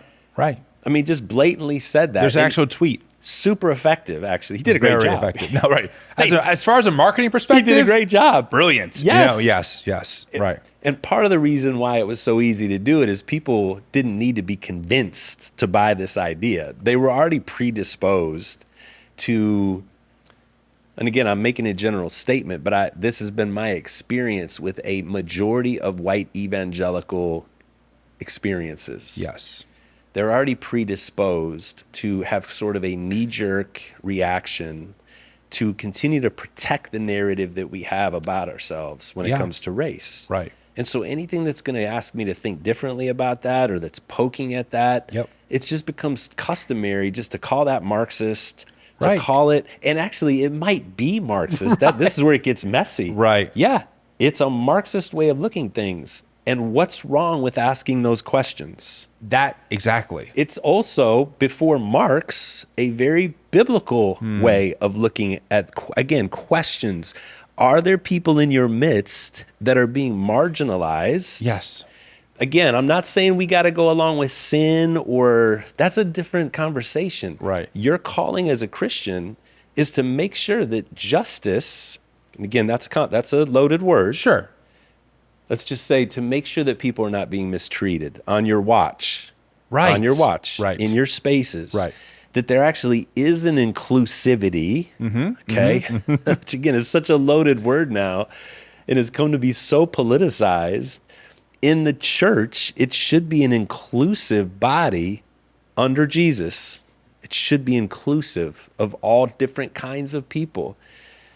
So how is it that how is it that there's been a religion of whiteness, to use the title of a new book that just came out, that has become so predominant in the way we think as evangelicals, which actually, this is a fascinating book. We're here to talk about my book, but Michael Emerson and Glenn Bracey, two sociologists. Emerson wrote Divided by Faith back in the early 2000s. I had that book. Well, they just wrote a book called The Religion of Whiteness, where they're doing another deep dive into how do you explain this common experience amongst black evangelicals who feel like they have been betrayed. Right. This is not new. By white brothers and sisters. This is William Pennell in the 70s and 60s. I mean, there's a whole legacy of Who's this. that? Tell people who William Pennell is. Oh, God. I mean, I've just read a cursory understanding, but my understanding is that he was very much an all-in evangelical who eventually said, guys, look, I'm just like you in every way. Also, this race issue is a big deal. And they said, no, too far. He's like, I'm out. Yeah. And then he wrote a bunch of books since then. Jamar Tisby, I think that's one of his mentors, actually. Yep. And it's just like, I read him in Isaac Sharp's book, The Other Evangelicals. That's how I know about his name. And I was like, oh, wait, like this common thread. And by the way, I don't want to tell Jamar's story, but part of Jamar's story is similar, where he was in reformed spaces for a long time and eventually was like, no, like something's wrong here. I also think about our mutual friend, Amin Hudson, same thing, right? I mean, Amin is more conservative theologically. Every time he talks about race on Instagram or Twitter, he gets, oh, you're Marxist, you're this or that. There's a pattern that's been happening for a long time. That you're welcome here. And I always want to be careful to not overstate it. I always have friends in my mind that are kind of checking me, because I know this is not true everywhere, but I am going on record to say across my 35 years of journeying through different church spaces, parachurch spaces, different organizations, this has been the predominant experience I've had with white folks, okay? That it's okay for you to be here as a black person. We want you to be here. Right. In fact, we want to perform diversity. It's important. Yes. It's been trendy for a while. Yes. So we need that for our brochure. Yes, even that's right. if I can be a little sarcastic. No, but for real. We need that. We'll let you maybe, be up on stage to play a guitar or lead music or something like that. But as soon as you start challenging our view of the world, as soon as you start challenging the Bible verses that we focus on or don't focus on, that's right. As soon as you question our theological tradition, right, that has tended to allow us to ignore things that matter to your community, or why there's no one black on staff, you're not going to be welcome here anymore. 100%. Don't mess with that. Performative racial diversity. It doesn't work. It's performative. Exactly right. We're okay with one of you being on staff, and all of our black issues or minority issues will run through you. Yes. But we're not going to own that agenda. And if you start pushing into us too much and become angry black woman, or you become Jamar Tisby, and you're going to leave loud out of these spaces. See, we knew you were a problem all along. Exactly. Dude, it happens all the time. All the time. This is exactly right. And I think, to bring this back to our part of our conversation way earlier, this was part of the reason why I said to myself, as I was learning this, I can't stay here anymore. Because again, what Jesus am I following in this regards, And when it came to these issues, I was like, I was taught to follow a pretty white Jesus. I just didn't see these folks in their experience under the boot in so many ways. And I was just taught to kind of maintain the status quo. Okay. And what do I do with that? And now, and it was out of that I discovered voices like James Cone, where I'm like, ooh, now this is for me real challenging. This is a whole different world. Yeah. I had no reference at all to any of his writings. I'm reading, was it Black Theology, Black Power? And I'm going, whoa, okay, this is really challenging. I'm reading The Cross and Lynching Tree. Ooh, I never thought about this before. I'm Dr. Adam Clark's a good friend of mine, been on the show many times. He was mentored by Cone. And I'm like, ooh, this is a whole different way of thinking about things, but it's compelling. And also I understand why my white evangelical tradition would not accept this. Yeah. Because it does challenge some of the power structures, or why are things the way that they are? Why can't we change them? Yeah. So I think this is just, maybe this is one of the parts in the conversation where I can say, this is one of the reasons why, for me, deconstruction of what I knew to be Christian was so compelling. Yeah. Because it didn't match up with what I was taught, even in those spaces, about a Jesus who touched the leopard, so to speak, who fought for the marginalized, who ate with the tax collectors and the sinners, right? All of a sudden, I'm like, wait, how come this Jesus wants nothing to do with these voices and doesn't want to listen to them? That was part of it for me. That's good, Tim. You mentioned James Cone, which is interesting because I first got exposed to him in 1988 in a class that I was in. Wow. And James Cone, for people that don't know, was very informed by liberation theology. Yes. Liberation theology was a theological movement that started in South America that rose up. It was a handful of voices that rose up to protect people that were being trampled in South America in the name of Jesus. And so again, what they ended up doing was swinging the pendulum though so far away from these hierarchical, oppressive ways of doing church life, that if they erred in removing any talk of sin, and all of their focus was just on changing physical realities for people. Okay. And so what ends up happening is they have this amazing, I think, critique of the church in South America. But all I would ever hear about in my own theological circles, if I heard about liberation theology, is how they don't talk about sin enough. Okay. So we just right away focus on what's wrong with their theology and miss out on the whole critique. So James Cone, in the same spirit, brought that teaching to America, and he put a laser focus on race in America. Right. And the same thing is true. You just said great observations about Black experience and white experience together in the church. Great observations about what's been wrong about that. But all you ever hear, if you hear anything about James Cone in, again, our circles, is what's wrong with his theology, and you miss this whole thing. I was thinking, let me just finish this little monologue real quick. I was thinking about the whole Colin Kaepernick business, which now is 7-8 years ago. Okay. You can't, it's so much, so quick. Isn't that crazy? I know, it's wild. So you remember this. He's kneeling before games during the national anthem. Why was he kneeling? Right. He was kneeling very specifically to try to draw attention to police brutality and the mistreatment of Black folks at the hands of authority. Right. Okay? Right. Regardless of how many times you think that's happening over the course of a year, all the other studies that came out, there is a history. Yes, thank you. And a narrative within the Black community that the police are not to be trusted. Right. You will be mistreated by them. Right. Okay? That's the narrative. Right. And he's kneeling to say, I want to draw attention to this, and I want that conversation to take place. And in fact, he was encouraged to do it by a former military guy. Exactly. Okay, which is super interesting. Very. Okay, Tim, the reason why I bring it up is what I remember is all of the conversation almost immediately was not at all about police brutality or mistreating Black folks, okay, or trying to protect populations where they are being taken advantage of. It was all about the military and the flag and dishonoring veterans. It ended up being this whole other massive conversation that had nothing directly to do with what he was trying to get us to talk about. The same thing happens with James Cone. The same thing happens with liberation theologians. The same thing, I think, happens with the critical race theorists. They're trying to get us to have conversations about our racial history. They are trying to help us understand how our racial history continues to have effects today. It's not the only thing that's affecting our situations, but it is still a significant player that needs to be at least taken seriously. Right.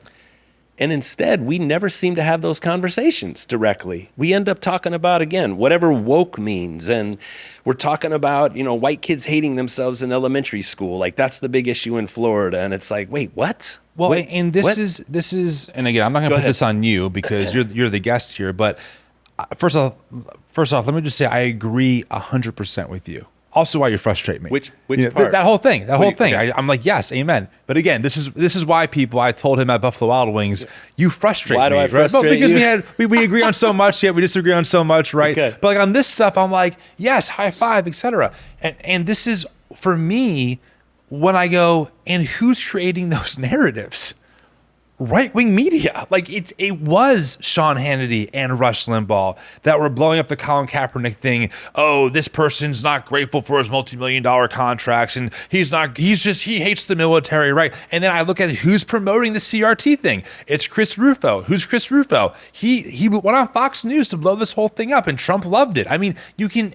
That's not politicizing it. That's just telling you where the sources are. Yeah, I mean, I look at who's creating those narratives to maintain what. whiteness, right? I look at Matt Walsh when he says that, essentially colonization led to a lot of good things. And I'm like, okay. I look at Charlie Kirk, who says, if I see a black pilot who's piloting my plane, I feel less safe because of DEI initiatives. And I go, I know enough now, Charlie, to know exactly what you're drawing on from history. And it's freaking white supremacy and it's freaking racism. And then I see that same Charlie Kirk being platformed at megachurches that are evangelical because he's saving America. That's how I draw the connection, right? Yep. I'm not saying you have to agree with me there. I just wanted to paint the picture of, yes, I agree with you. And then I look at who's doing that. Shocker alert, it's prominent white evangelical Christians shaping these narratives for other white evangelical Christians. Yeah. And it drives me bonkers. Yeah, man. And I do agree with you. Why would you think I wouldn't agree with some of that? Well, I know, I think not that you would agree. You mentioned on the air how you tend to find yourselves kind of in tension between both sides, so to speak. Yeah. And I'm not trying to draw you into what you or your people might perceive as like a far left narrative about right wing media. Gotcha. But that's just reality. Yeah. And I'm not trying to sound partisan. Just go watch what they do. I watch it. They say it. It happens all the time. Yeah, they do.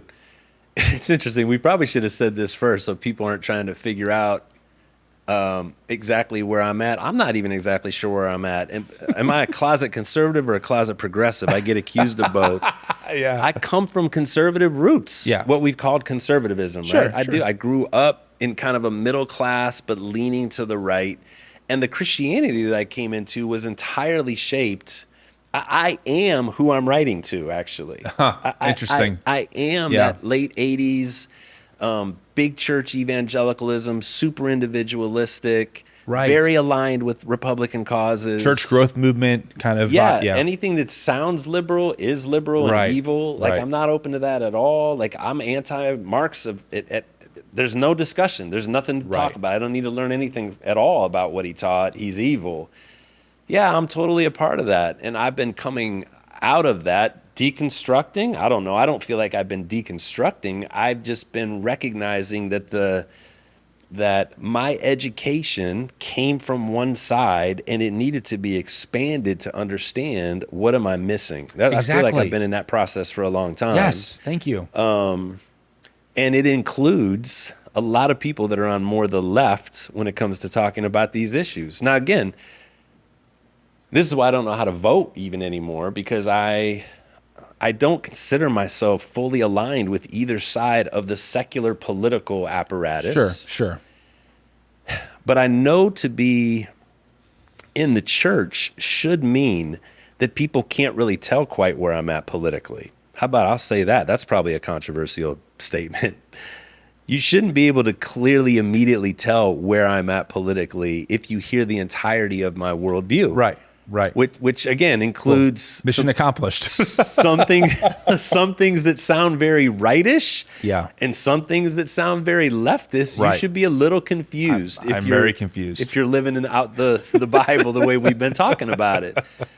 So I'm in there somewhere trying to figure out how to represent the kingdom on all sides of this thing. So, you mentioned that CRT, critical race theory, it's a lens, it can be used as an analytical tool, and I agree. And by the way, this is why, again, I push back on the notion of biblical worldview, because we all use tools from culture to even define what a biblical worldview is, right? We're pulling from philosophy, from how we understand the Enlightenment or post-Enlightenment, like a lot of factors, right? Yeah. And so for me, again, like CRT was, when I first heard about it, I looked into it, I read some Derek Bell, I believe is his name. And I thought, this actually could be really helpful for me as a Christian, because if I'm thinking about how do I love all my neighbors, how do I liberate the oppressed, how do I even look at my own complicity, willingly or unwillingly, in these systems, this could be a great tool to help understand a side of things that I just don't have access to. Yeah. So for me, it wasn't controversial, it wasn't Marxist, it was just like, another tool to use as I think about, as a Jesus follower, how do I participate in being a representative of Jesus on earth, and who I'm advocating for and what I'm advocating for. But again, in my tradition, I just find myself more and more at odds. Yeah. So I'm kind of curious for you, like when you studied CRT and you wrote a book about it, obviously, what were some of the framings or some of the tools that CRT gave you, or that I can give the church to help better think about systemic racial injustice and what we can do about it. Well, I already named them earlier, actually, without necessarily saying it. At the very least, and actually, there's some questions. Maybe look in the back of that, Tim, and see where the questions are that I wrote, because I think you could even read some of those. Yeah, they're back there. No, last page, somewhere right before the index. Let me see. It's the questions. Oh, yeah, here we go. There's these tenets that are asking us to ask certain questions. So one of the tenets is just, and I think this is just foundational. This creates a great conversation with people that are willing to have it. One of the tenets is that racism is endemic to our society. What does that mean? Yeah, what does that mean? It mean? means that it's soaked into every aspect of our society. It's just there. We've been racialized, which means, again, you have to intentionally change the way you think, because the way you've been taught to think is that skin color carries meaning. We've been taught that. Right. So you have to work against that, which is the whole point. Race is endemic. Okay. It's everywhere. So let's just ask the question within our denomination or within our local church or within our parachurch organization. How has race been hiding out? How is our history of the way we've interacted with the concept of race, how does it continue to have effect today? Okay. Yes. So when there's no, when you're in a ministry whose primary audience is actually non-white, as I have been in for many, many decades now, working with athletes, okay, in ministry, how is it possible that there is no black people in leadership? You already mentioned this. Right. Let's just ask the question, right, and start to look at what has our history been. Are there things in our history of where we go to recruit, of what the process is to come and join our staff and be part of us, of the emphases that we have in our discipleship? Is there a way that we train people that actually works against a black mindset? Okay, stuff like that. Let's have that conversation. That's a great conversation to have. We talk about the idea of privilege. You mentioned that earlier. You know, the whole boogeyman of white privilege. I think the idea of talking about white privilege is fascinating. Same. What does it mean? Right. I mean, it's a privilege just not to have to think about race. That in and of itself is a privilege. Right. How has privilege been meted out according to racial lines? Don't immediately reject that. Like, think about what your own racial history has been. Right. And how having white skin may have benefited in you in ways you've never even thought about. Totally. Listen to the experience of someone who hasn't had access to maybe some of everybody has equal access to. No. Right. If you actually start to listen to people, you find out that even now, in the 21st century, in America, there's still roadblocks and hindrances and things that get in the way of people being able to have access to things because of race. Yes. Listen to people's stories. Right. There you go. Like, that's the kind of conversations that they want us to have. What are some of the questions that you came across? I thought this was a good one that I was like, yes, I totally agree. They ask these questions. Here's one. God helps those who help themselves isn't in the Bible. But how does this quasi-religious idea shape my expectations for other people and the way I judge them? That's a Ben Franklin idea, I think. Well, this one got me because, again, like I think about how I grew up, and I'm going to be extra kind. I did not grow up with overly racist people, right? I didn't grow up in a church that was like, no, like we're just Bob Jones racist, you know? No. But most of us don't. Right. But there were things said that whether they realize it or not, I'm like, ooh, that's pretty racist. Like, well, listen, poor people, especially those in ghettos, if they just worked harder, they could get themselves out of it. They just are kind of lazy, and they just want those government handouts. Yeah. I'm like, back then I'd be like, yeah, it makes sense. Because again, what are you doing? You're using your own experience. Well, look, I work hard. I work 40 hours a week. I do whatever it is. And look how I turned out. So this must apply to everyone else, right? But now knowing what I know, I'm like, ooh, like that is, again, it's tied. I know where that comes from. Yeah. And shocker alert, it doesn't come from black voices talking about, systemic racism. It comes from like white people who are like, well, hey, if you're just doing that, let's see, you just don't work hard enough. We don't see systemic issues. There's no barrier. We solved civil rights with Martin Luther King. That's why we murdered him. Everything's fine. Yeah. And I'm like, those kinds of things I heard all the time growing up that I now realize contribute to this idea, of what we could call, maybe whiteness or privilege. Good. What's interesting even about that specific example, do I think hard work and, a meritorious way of viewing the world, is there some validity to that? Sure. Yeah, exactly. Absolutely, yeah. So here's what I want. I want black folks to say that to each other. I want black folks within the community, or again, whatever, you talk about being in a ghetto or being in the inner city or whatever. I want leadership inside there to talk like that.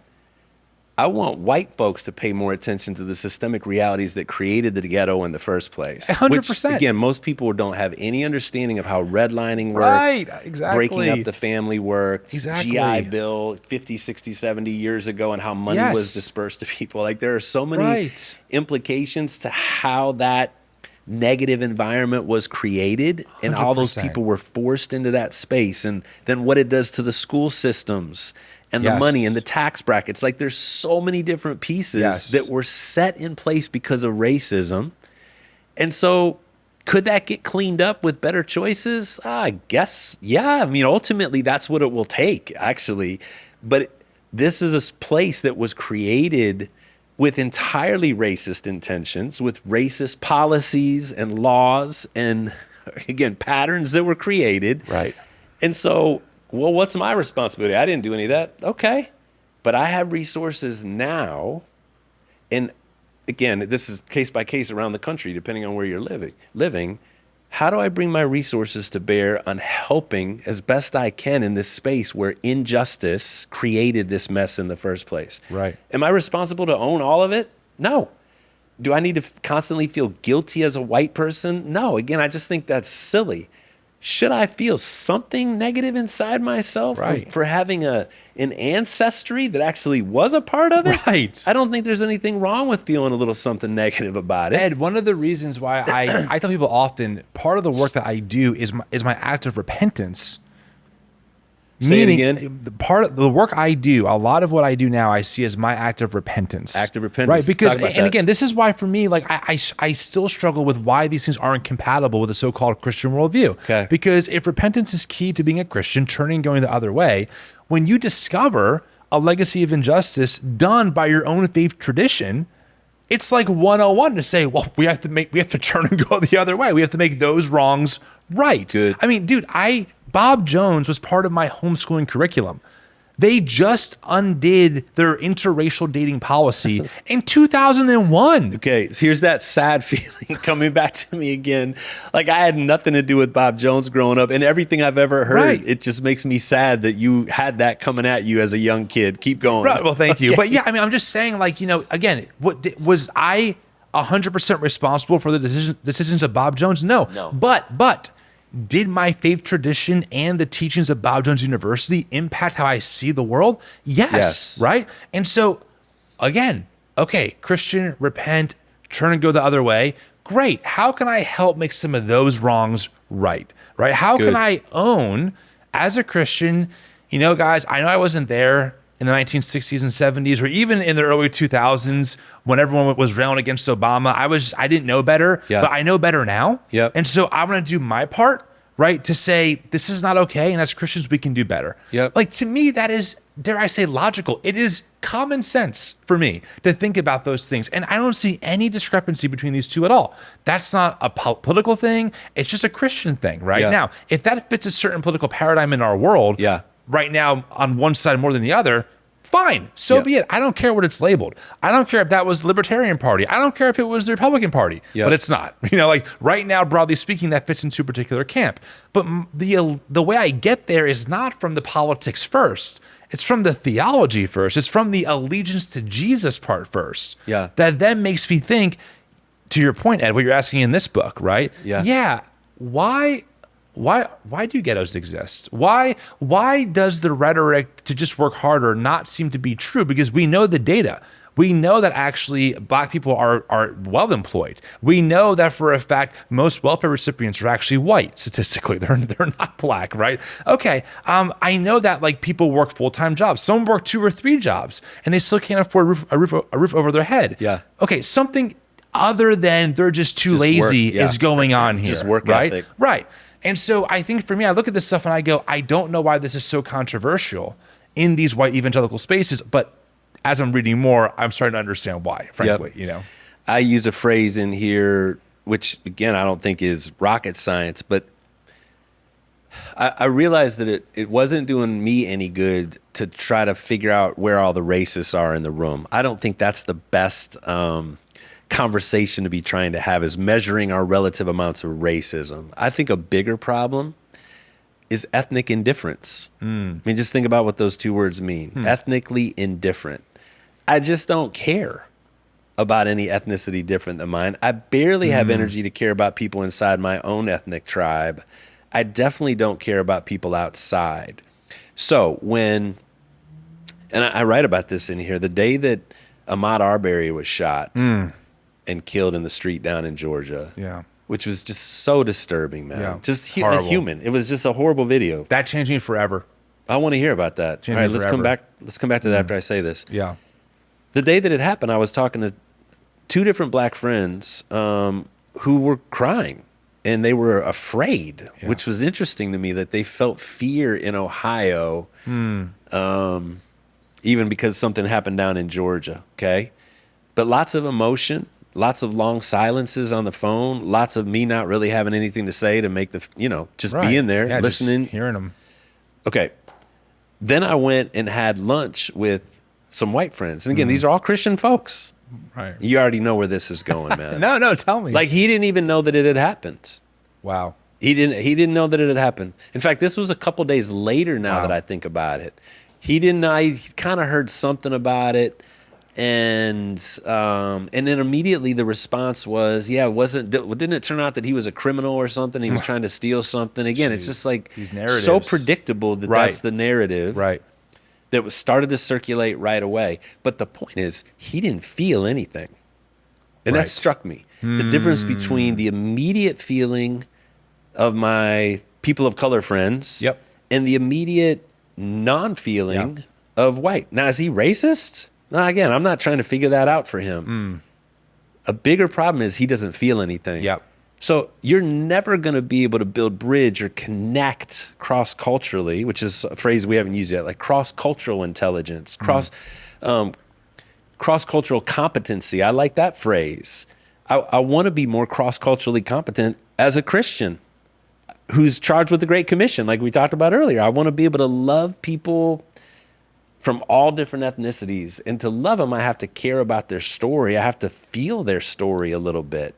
Good, bad, and everything in between. That's right. I think that's the work I need to do as a Christian, especially in black-white spaces, given the history of our nation. So that really bothered me. Tell me about your Ahmaud Arbery response. Well, I mean, that was probably the beginning. I mean, Trump was obviously a big moment where I said something's wrong, for sure. Okay. But when it comes to seeing race, maybe for the first time in a real way, that was one of the first moments where I said, something's wrong with how we're treating black people systemically. Interesting. I saw that video. I mean, how can you unsee it? Just brutal. And I saw people on my Facebook feed immediately. Oh, well, Tim, like, here's a video. He probably had a weapon. The typical narratives, right? I saw people stealing stuff from these empty homes. The construction bit, Terrible, man. It was self-defense. Look at the video. And I'm like, I'm thinking to myself again, I'm not thinking from a secular, non-Christian perspective. I'm thinking as Christians. I'm like, I don't understand. Like, we just watched someone get murdered in cold blood in daylight, and why do we rush to justify why it's not that big of a deal? Good. Right? Like, what? And also, why are people sending me videos that are blatantly false? Someone sent me a video. Hey man, watch this YouTube video. It's clear he had a weapon. The guy's zooming in. It's all pixelated. It's clear there's no weapon. And he's taking pixels and outlining a hammer. And I'm like, what? Like, this is blatantly just not a true fact of the story, right? And then I watched, of course, the typical, actors come out, the typical commentators that are there to really make this seem like it's not that big of a deal. Oh, okay, it's so sad he lost his life, but there's always a but, right? Always. And so I'm just like, no, like, something is wrong. And then, of course, now it turns out that legally speaking, those brothers, and I think the third person involved, were found guilty of being racist. Like, a court of... Like, straight up racist. Straight up. Like real racist. They were tried. Yes. It was a hate crime, right? So we now know that actually this was even legally speaking, right? You don't even need critical race theory for this. Right. Legally speaking, it was a hate crime.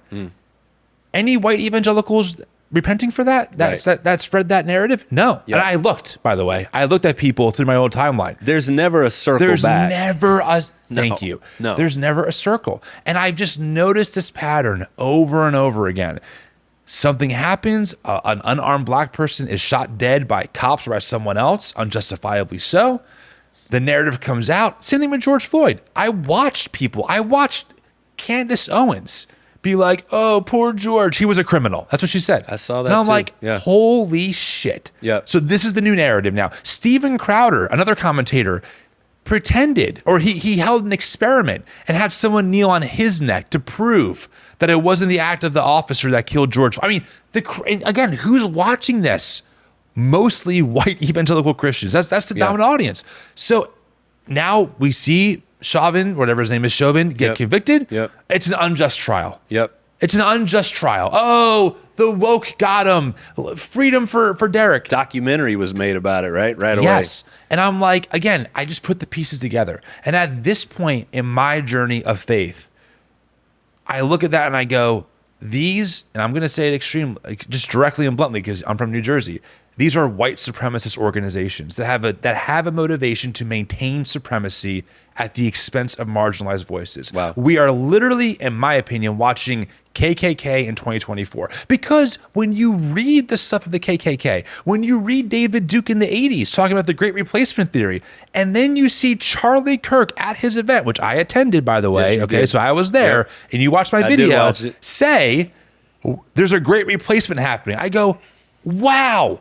Okay, so check this out. This is why I'm just so done with this space. Okay. I grew up in a place, in a Christian environment that was colorblind, which is still problematic, Okay. that would say, well, racism is bad. Obviously, the KKK is bad. Yep. And now I'm watching spaces repeat KKK talking points, and they're saying nothing about it. And applaud 'em. They're applauding. Yeah. They are funding it. Charlie Kirk in particular tours white evangelical churches, dozens, hundreds of them, some of them very prominent, saying this stuff. And I'm like, it's easy to look back in history and critique those white evangelicals in the South and say, look at those segregationists. Look how racist they were. If I was alive, I'd be different.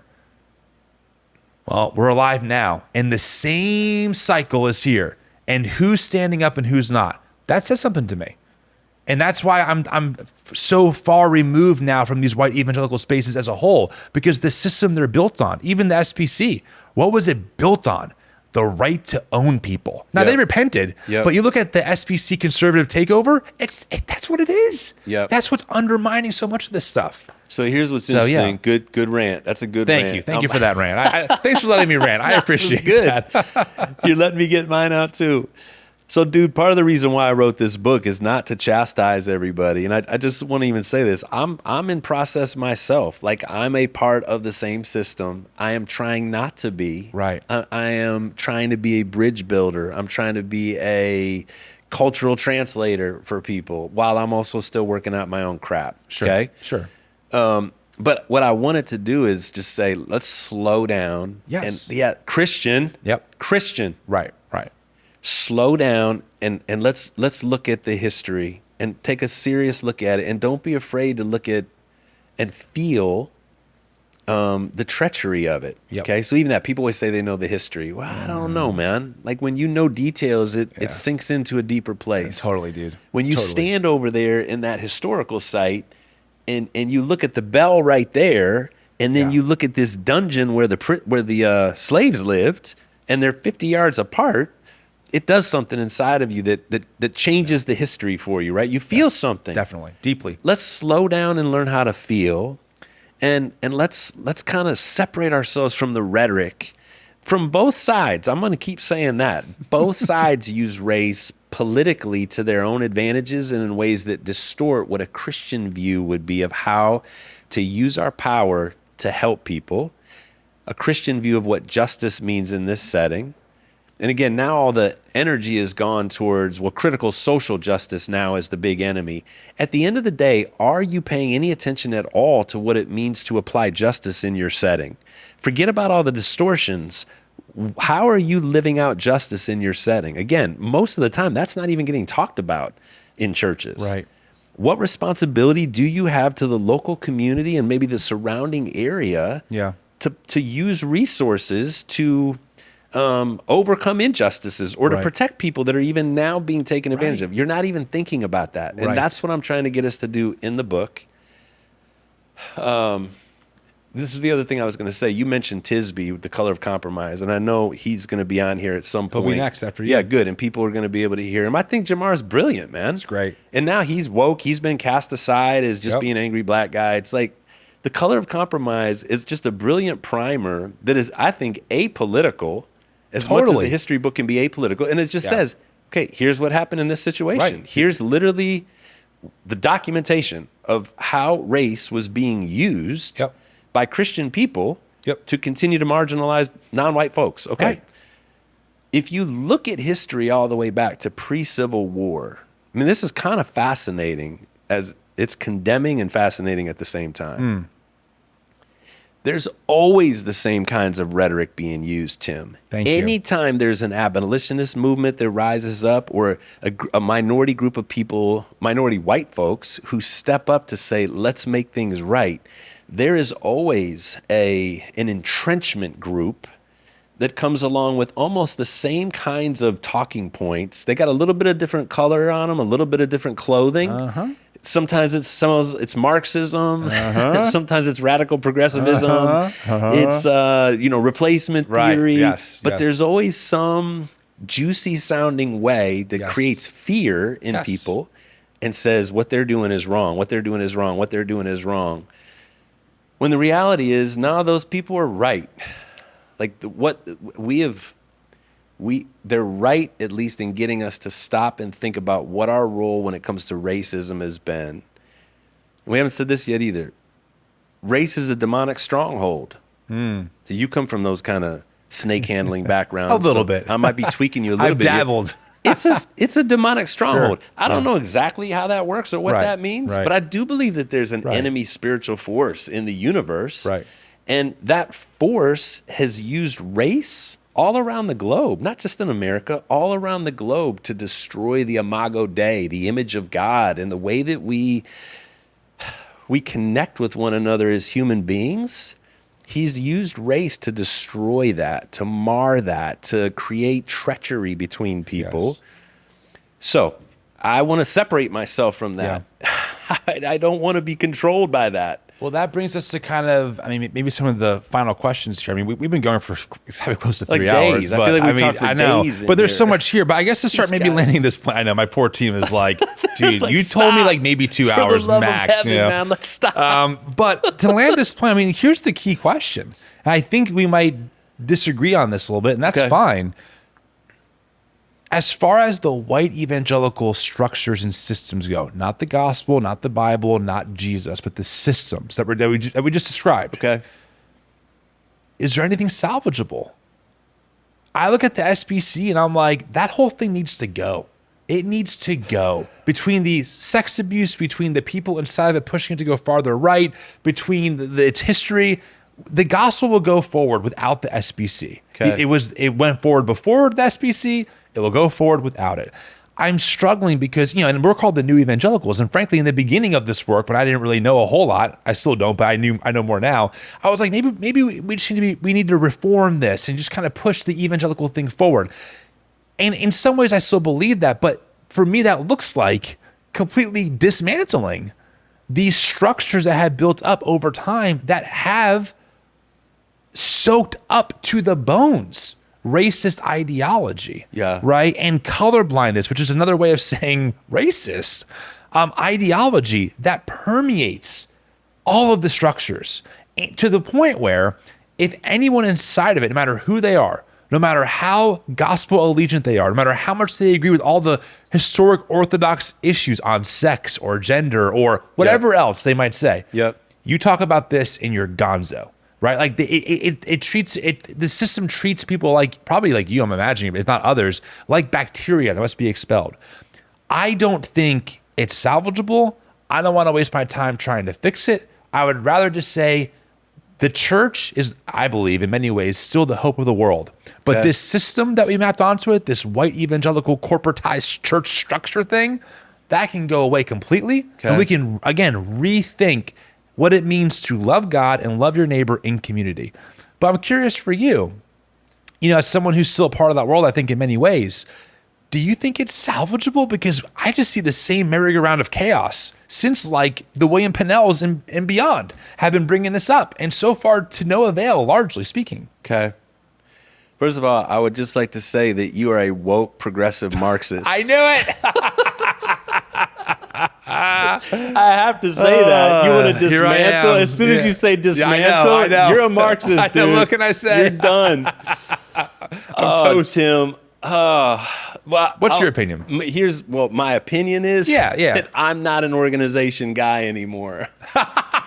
Just period. I love that. I don't know. I mean, I don't want to be a what do you call a person that goes around just creating chaos everywhere?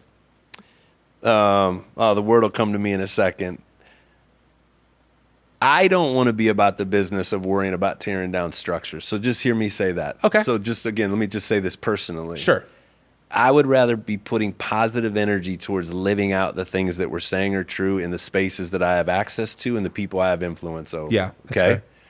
You're in a little bit of a different spot because you literally have a platform to steward now that influences way more people than I do. So I think your answer to the question is more complicated. Yeah.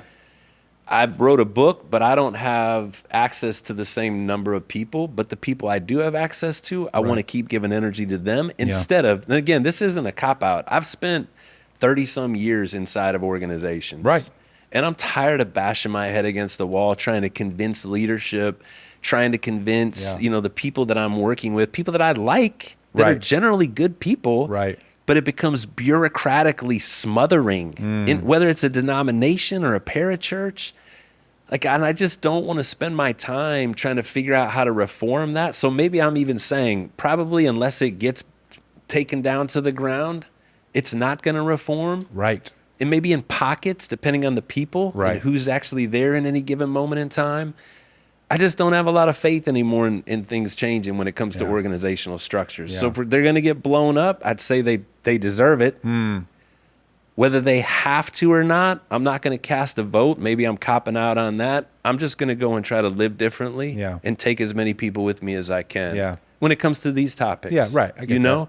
Imperfectly. Like I said, I'm not sitting here as somebody that's got it all figured out or lives consistently. I got all kinds of levels of hypocrisy inside of me. Yeah, we all do, right? We're all paradoxes in so many ways. Yes. Totally. Yeah. But as much as it depends on me, I want to be at peace with as many people as I can, trusting and believing that Jesus is going to come back and make it all right at some point.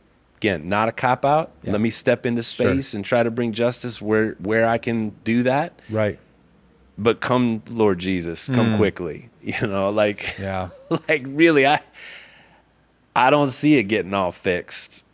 I don't. Yeah. I don't. But I don't want to spend all my time trying to tear down the SBC. Let them do whatever they're going to do. I'll do that for you. Don't worry. Just kidding. Well, I don't know. Some people, I think about this. Maybe that is your assignment, is just to keep hacking at the roots of the tree. Honestly, it's both and, Ed. It really is, because you don't want to do this for the rest of your life either, though, dude, because it is exhausting. I want to do this as long as I'm able to. I love doing this work. Talking to people like you. I mean, Lisa Sharon Harper. I've been able to interview and talk to amazing people. I love the community that we're building. Yep. But there is a moment where we have to ask, are we just here to tear everything down and plant the flag and say we did it? Yeah. Or are we trying to create a more beautiful way forward? It's number two, right? Well, I think it's really both and.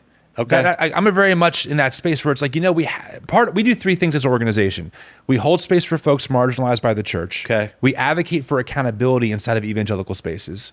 And we help people explore a better path forward in their faith. Okay. So the accountability piece for me is that, listen, I don't know if the SBC is salvageable. So let's call out what's actually happening inside of it, because we're not making this up. Okay. And because that's so garbage, let's think about what would better systems and structures look like if we were to kind of create a better way forward, knowing full well right? Full well that no system or structure will be perfect, but how do we make it maybe a little more accountable, right? So that way maybe power is a little more distributed. Maybe there's a little more equity for all folks, etc. And being able to churn and change and be flexible as we discover our own shortcomings. Okay, let me ask you this. And again, I know we need to stop at some point. Listen. These guys don't want to stop. Do you? Yeah. When you say, it's an honest question, when you talk about holding accountable or even tearing it down, like, do you literally think you're going to be able to dismantle it? Or do you just want to be constantly annoying in the best sense of that idea, right? Just constantly provoking and disorienting. Yep. Like, how will you know you've sort of won on number 2? Seriously. Yeah, no, I mean, in all reality, I don't think the SPC is going away in my lifetime. Okay, these are like juggernaut organizations. Come on, man. 100%. I'm realist. I don't think Hillsong's going to go away in my lifetime. Okay. But first off, I do think that there is a prophetic call in the Christian tradition of leaders or people calling their own to account. I mean, this is the story of Jesus, John the Baptist, right? The early prophets. This religious thing is hurting people. We can do better. Is kind of the overall mindset. So I think that we need people who are squeaky wheels and who are saying no, absolutely not, and then also saying, okay, we all see this. Maybe there's a better way forward. Let's introduce you to some other ways of being Christian. Again, knowing that everything is flawed, nothing is perfect. We're all going to critique each other. I get that. But can we all acknowledge that maybe like some of these structures, like when you have systemic sexual abuse that you had for decades, maybe we could do better than that. You know what I mean? So yeah, I mean, I'm totally aware that these systems and structures might not go fully away in my lifetime, but can we start tilling the soil? Right? And maybe planting some seeds for some better roots to take that might push the church forward into a better direction. Man, I love that answer.